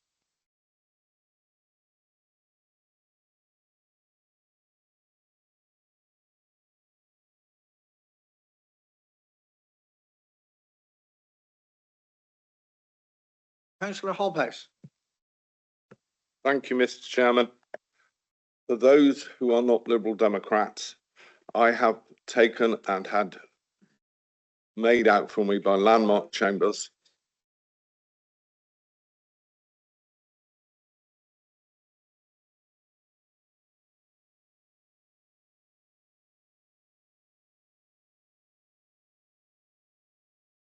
I wasn't saying it from that point of view, Mr. Chairman. What I'm trying to say to you is that anyone who is not a Liberal Democrat has not heard this legal opinion that I had taken out in the spring. Yeah, that's fair. That's fair enough. Thank you, Mr. Chairman. I had 4 questions. Who is in charge? Not Natural England, it's the council. And the council need to be accepting of the fact that they are in charge. Can Natural England take the council to court if the council can prove that Natural England's advice is flawed? And the answer to that question is no, they cannot take the council to court. This is proven in the case of the Bodmin, where Cornish Council put forward a habitat regulation form which said that they weren't part of the Camel River catchment. Natural England didn't accept that, but Cornwall went and built the 400 houses in Bodmin. I can provide you the paperwork from Cornwall if any of you want to see it. The third question I asked is, do you have to have scientific proof of the efficacy of your mitigation? No, I was wrong. You do not have to prove that. What you do have to prove is that your mitigation does not add to the pollution on the Ramsar site in the case of Somerset. And the fourth and final question is, can you use sewage as a mitigant? And the answer to that question is yes. Now I have 5 questions for the officers, and I'm very happy if we take them one at a time. Do you have any scientific data to show how the Ramsar sites are being polluted? And you can't please quote me Saggis, because it's not scientific data. Question 2, your proposed sanitary, I can't even get it out, your reverse osmosis removes phosphate from the output of a sewage plant. Why are you not using Wessex Water's excess removal? And I have the figures to prove this, and they are willing to sign an affidavit. 5.6 tonnes of phosphate, which more than covers the 3.2 tonnes required to mitigate the whole 18,000 houses. Question 3, the Miscansis trial. Do you know about the existing work being done by FWAG and the RSPB on one of the Ramsar sites, which includes Miscanthus? Why are you spending grant money to replicate these trials? Question 4, the water levels on the Ramsar sites are all controlled by man. That has been the case since prior to 1066. Why are you using 100% of the pollution in the rivers as the mitigation figures, where we know that less, and I'm not going to ask for thing, there is less than 10% of the water from the river catchments getting onto the Ramsar site. Question 5, Poole Harbour. The history of this is a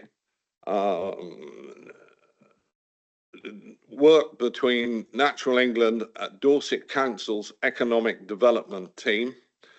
They have taken 1.5 tonnes out of the Poole Harbour. They've done it by lowering the figures from Wessex Water from 2,000 per sewage farm to be treated down to 1,000 per sewage farm to be treated.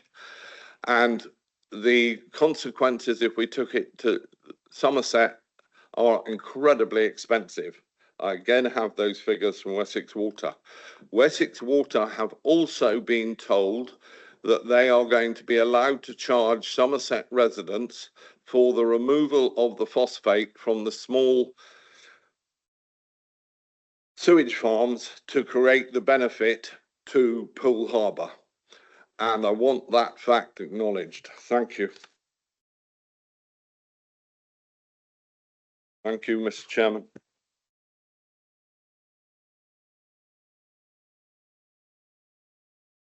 Yep, I'll go through the first one. So in terms of taking Natural England, taking the council to court, probably extremely slim, I would suggest, because they've had cuts in the same way that many other local bodies have.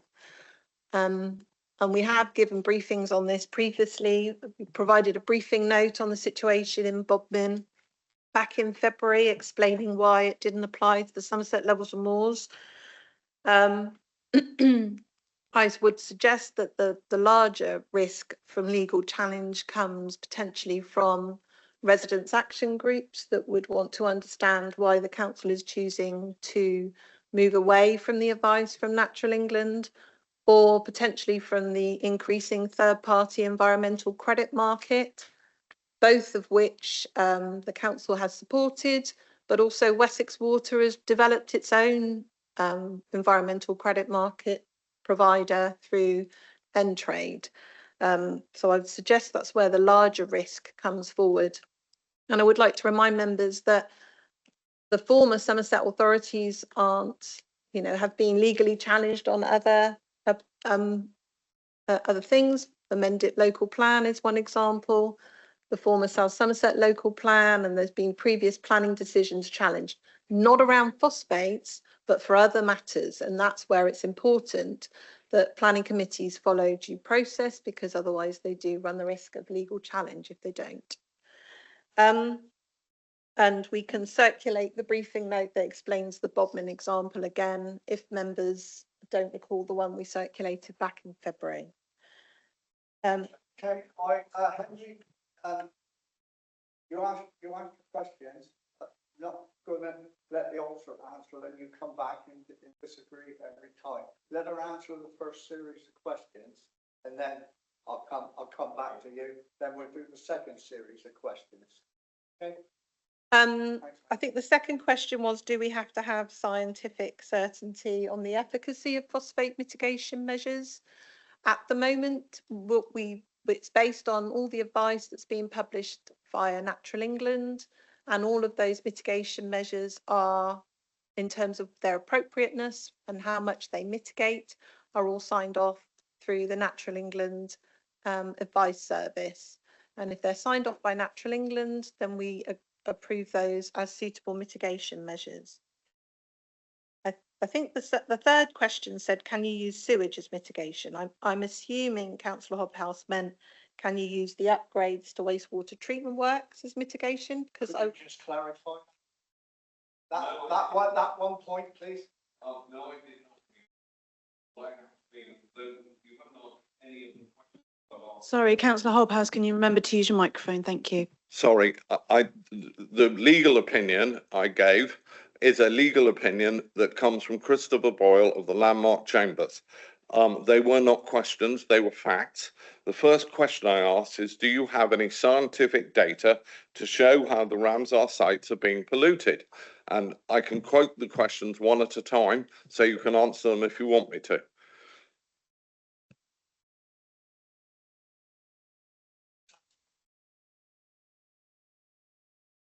Okay, we'll just pick up the scientific data one and on the Somerset levels and moors. So as I understand that there is a request in for Natural England to understand the baselining position. We don't get involved in the scientific data of the Somerset levels and moors. We, in our capacity as the local planning authority, have to ensure that each additional dwelling that we give permission for is not increasing the nutrient load. So the council doesn't have the expertise to understand the scientific possession of the Somerset levels and moors, and that is the responsibility of Natural England as the nature conservation body, and also the Environment Agency that control water pollution measures. But we do work closely with them, and as I know you're aware, Councillor Hobhouse, we're waiting for costings from Natural England to understand how we understand the baselining position and what evidence we might need to move forward for the restoration of that Somerset levels and moors.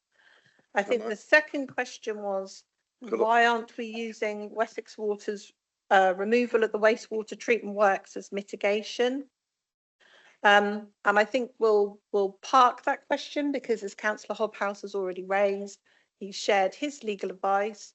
That legal advice does not align with the council's legal advice, and so the council is getting further legal advice. The two opinions aren't that different in legal terms. It's the evidence which underpins it and on which the council would need to rely if it was taking a different approach. But like I say, I think we'll park that question for now, Chair, if you don't mind, until the outcome of that legal response. In terms of the third question, the Miscanthus trial, we are fully aware of the trial that's going on the RSPB land and in partnership with FWAG. It is not trialling Miscanthus. It is trialling other grasses, but it is not trialling Miscanthus. But Councillor Hobhouse, if you've got evidence to the contrary, please send me the evidence that you've got from FWAG that they are trialling Miscanthus, because in the discussions we've had with FWAG, they're not trialling Miscanthus. Okay, the water levels on the Somerset levels moors. Sorry, could you just repeat that question, because I'm not sure I followed it. Sorry. The water levels on the Ramsar sites are all controlled by man. Why are you using 100% of the pollution in the river catchment areas as mitigation figures and not actually working to how much of the river water gets onto the Ramsar sites? So at the moment, the approach the council's taking is on the basis of the advice from Natural England. And this question has also been dealt with through a paper that went to the executive on the 5th of June. But I'm sure once we've got some confirmation back from Natural England in terms of the baselining position and what needs to happen, then that might help inform what pollution levels are entering the Somerset levels and moors. But in terms of the catchment map that we're working with, that was all based on work that we did on a Somerset-wide basis, as we were the former districts, and was informed by work that Royal Haskoning did on behalf of all the Somerset councils to confirm the catchment area caught in the Somerset levels and moors Ramsar area. And that's the basis on which we're operating at this time. But we've always said that if evidence is supplied to demonstrate to the contrary, that we will consider that. To this date, there hasn't been evidence supplied to verify a different approach. And again, we've answered this extensively in the report that went to the executive on the 5th of June.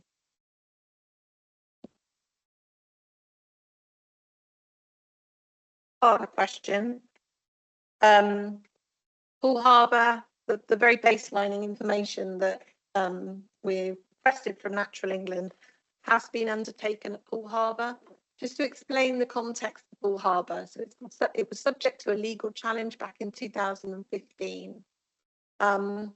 They have, as a result of the court order, the Environment Agency have done work to understand what measures will be required for the restoration of that special protection area, which in this case is Poole Harbour. What that has done is demonstrate what they need to do in order to remove phosphate mitigation requirements.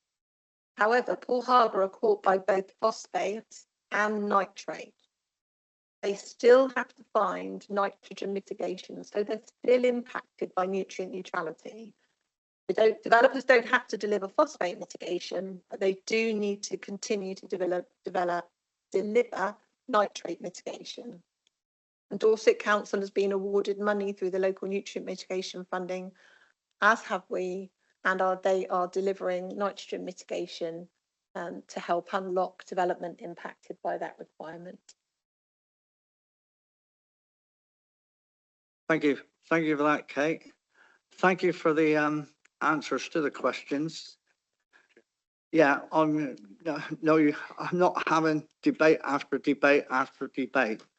I mean, if you've got another question, I will let you come in, Henry. But as I say, I'm not going to let you keep coming back in. I will go to let you ask your one question, and then I will go to members of the committee and just say if your questions, I would think, as far as this committee are satisfied, has been, well, whether they're satisfied or not, that they have been answered, which I'm sure will be put in writing to you. But at this moment, and that's the situation we are at this moment in time, and we are asked to note the report. But I will let you come back in and ask your question. Mr. Chairman, I want to make one point, and then I'm going to back away. The first question under the habitat regulations, in my legal opinion, is who is in charge? It's not Natural England, it is this council. And it is no good this council saying, well, it's not our problem. Actually, it is our problem, and that's me included, along with everybody else, because this council is in charge of this particular situation. And what I'm trying to get at here is that we need to be looking at the other scientific options. I will produce you your scientific facts that you are now asking for, and we will go from there. Thank you. Thank you, Henry. Thank you, Chair. My apologies. I have a. Yes, if I which can't remembered, avoid. I would have But brought you in I do beforehand. have a question because I don't understand. If we accept that Wessex Water have approved voluntary agreements and the increasing works they're doing at Wessex treatment plants, if they have removed, as they tell us, 5.6 tonnes of phosphates, we only need 3.2 tonnes of phosphates for the 18,000 homes that are projected for Somerset. So I don't understand why we can't use that headroom that Wessex Water have told us they've created and have to overcome the phosphate issue, because it doesn't make sense to me. And I appreciate that I don't necessarily have all the ins and outs of this, but I do not understand that basic premise where Wessex Water say we're taking out 5.6 tonnes, which is for however many thousand houses that is. If 3.2 tonnes is 18,000, it's I don't know, a third extra. So it's, any number of houses in the future. I just don't understand that bit. Is there a quick answer you can give Simon before he goes? Not a quick answer, but I probably would say it's all subject to further legal advice at the moment. That is the very point that is being considered as to whether we can count that as mitigation. So Natural England's advice is that you can't. Wessex Water is saying they outperform their permits and that this is the basis on which some members are suggesting that we can count it as mitigation. I think we need to wait for the outcome of that legal advice. Okay, thank you for that. Can that be reported as part of the, I mean, I know you're coming back in, I think it was March. Are we likely to have the legal opinion before March? Yes, I hope so. Yeah. So, yes, so do I. But I'm just trying to get a timeline for this because it's a really important point. And if that is the case, if Wessex Water are correct, then we do not have anything like the phosphate issue problem we think we've got. It's a really fundamental bit. It's the bit I just cannot get my head around because I'm obviously, like you, waiting for the legal advice. But can we get that legal advice disseminated to this committee and others where necessary? And I'm sure we'll be doing an all-member briefing note on it. I'm going to try and put you on the spot now, Kate, for which I apologise. Do you have a timescale for that? No, we don't. We've chased them up several times. They are wanting some further information, but we'll wait and see. Okay, well, we'll understand when I keep repeating the question at you then as we go forward. Okay, thanks very much. And again, my apologies, Chair. No problem, Simon. Thank you. Good luck with your appointment. Yeah, fine. Okay, cheerio, Simon. Martin, you have a question? Well, no, it's only following on from Simon, actually. I was going to make a very similar point about legal advice before we brought it up, and we just heard the answer. But going on to Henry's just taken legal advice. And did I gather that we are going for a legal advice on the legal advice that Henry's got? They're putting it. I'm always a bit suspicious about legal advices because it all depends who you go to and what you get the answer for. And having done a lot of them in my past life, we shall see. But is that the fact that we are? Henry's brought some very, very interesting points up, which he has taken advice on, and we've gone to our own advice on that. Is that right? Can I come in? Can I come in here briefly before the officer does give her a little bit of breathing room for air? Henry is very knowledgeable on the subject, but it doesn't mean he is right on everything. No, Same as it does with our officers. That's my very point. Yeah, Chairman. and everything, Martin. Legal advice have been sought by Henry, but Henry is an elected member the same as us, and he's quite entitled to do that. We as a committee are guided by our officers and the legal advice which we are given. We may not agree with it or want to support it at the end of the day, but while that legal advice is in abeyance and not with us at this moment in time, we cannot do any more than what we've got in the report than to note the report at this moment in time. Now, I don't know if Kate wants to add any more to that, but I mean, it's that I think is where we are, but it's good points which you and Simon raised, but it's the devil you do and the devil you don't, isn't it, basically? Yeah, I think the only thing I would flag up is that it's the evidence which underpins taking a different approach. And that's where we need some clarification. Now, if there's no more questions from members, I'm gonna. Oh, sorry, Matt. So.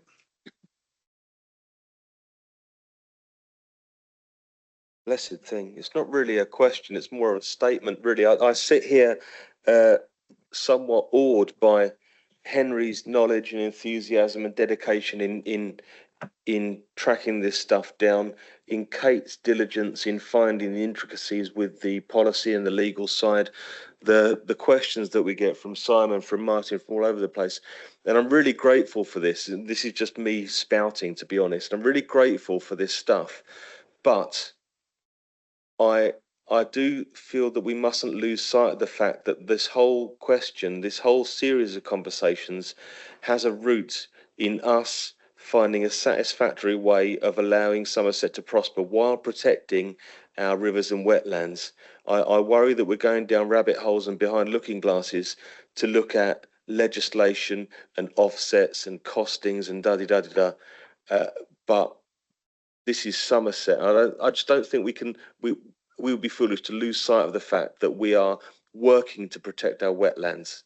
And although I really appreciate all the work that you've done, and I don't even pretend to understand most of it, I worry that we might lose sight of that in the future. That's all. Thank you, Chair. Thank you, Mark. So. Yeah, thank you. Most of the upgrades have been done on the larger plants, and also the stretch targets have been done for, I think it's Wells, Langport and Taunton. But we also get a lot of applications come forward in the rural areas, the smaller areas. What is going to be done, or what work is planned by Wessex or worked with you to actually sort of ensure that those plants too can also be up to date?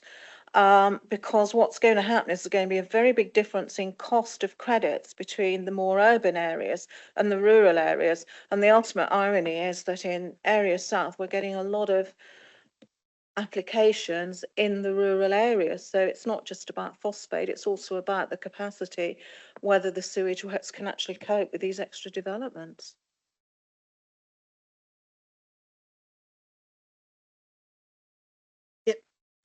You're absolutely right, Councillor Osborne. It does still present a challenge for more rural areas. So the Levelling Up and Regeneration Act requires any wastewater treatment works that serves a population equivalent over 2,000 to be upgraded to that technically achievable limit. Whilst that will remove a number of areas and significantly reduce the mitigation required for a number of areas, there will still be rural locations that will have higher phosphate mitigation requirements because of the level of phosphates that are being discharged from those wastewater treatment works, and it will still continue to increase the price.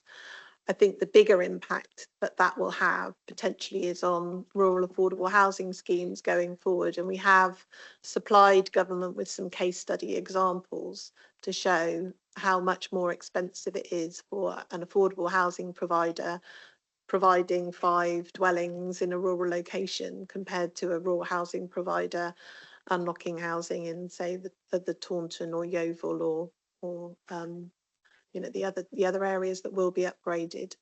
And it is something that we're going to have to continue to work on to see how we can resolve that. And increasing the supply of credits should help bring the price down, but it will continue to be a challenge. So the extra phosphate taken out by the bigger plants, as I think Simon alluded to, we're actually sort of going to be taking out more than you actually need at the moment. and there's a whole sort of issue around headroom. Sorry, as you say, it's very complex, very technical.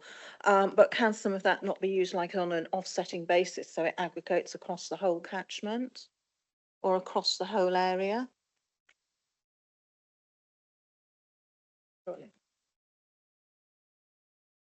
You're alluding to is catchment area permitting. Somerset hasn't been designated a catchment permitting area where you can look at the overall catchment itself.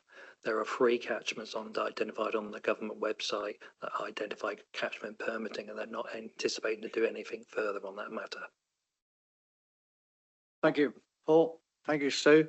Right, my last speaker, and that is Mike. And it's the first time he's spoken today, so apart from saying good morning, so over to you, Mike. This to work. There you go. Anyone hear me? Yeah. I've got a slight scientific background. I like to see the science in a way, and I think there's a lot of confusion in this area. Obviously, we know there's pollution. It's been tested. We've got too much phosphates and probably too much nitrogen. But what I am a bit concerned about is that the people we're relying on have been, and I think it's been acknowledged, underfunded. The EA and the other agency, sorry, I can't remember the other one now, my brain's gone. Thank you. Have not probably been fully funded enough to work out each specific problem and in any level of detail. We are the council responsible for this particular area, and I wonder if we need to spend some of that government money on doing our own research to find out exactly where the pollution is entering the system and in what quantities. And I think Councillor Hobhouse has casted some doubt over whether it's all coming from the rivers or where it's coming from. And I'm a bit concerned that we probably have to a certain extent, we're stabbing in the dark. We don't want to increase pollution from houses, but we don't know exactly where all that house pollution is going and whether that's actually the main problem or not. And we've got the confusion as well as works being increased in efficiency with the sewage works so that we're reducing it there. It's an ongoing problem, but because it's causing us such a problem with planning, do we absolutely know that that is the problem? And can we spend any money on commissioning research that maybe we don't think is being done, and rather than relying on other agencies to tell us what to do? I won't answer for the officers except to say that funding which is given for a specific allocation to do this or to do that has to be spent on doing that, but the officers will confirm that. Yeah, so basically, you're right, Councillor Locke. The funding's been awarded to increase the supply of phosphate mitigation, and not only that, it's capital funding, and there's 2 different funding streams for a local body. You've got your capital funding and your revenue funding, and the research work that you're talking about is revenue funding, and we're not able to move the funding in order to support that. We have to meet the requirements placed on us by government for the grant funding, and that's what we're doing at the current time. But you know, there potentially could be, the council would have to identify that funding separately to do that research. But at the moment, we're waiting for Natural England to confirm what it would cost to do that, the similar kind of work they've done in Poole Harbour. Thank you. Okay, Henry. Right, this is the last time, and then I am sent. No, I don't care who. I will let Henry have the last word. No problem. The first word. Wessex Water, to answer your question, Wessex Water are funding Ty Clover. They started funding him last week. He is now looking at how much water goes from the river catchment onto the Ramsar site. He thinks he's got 3 to 4 years work before he can produce you a result. The problem is we didn't start 4 years ago when this first problem, and Royal Haskin did not mention the Internal Drainage Board. all the fact. No, they didn't, Paul. Don't look at me like that. I know that for a fact.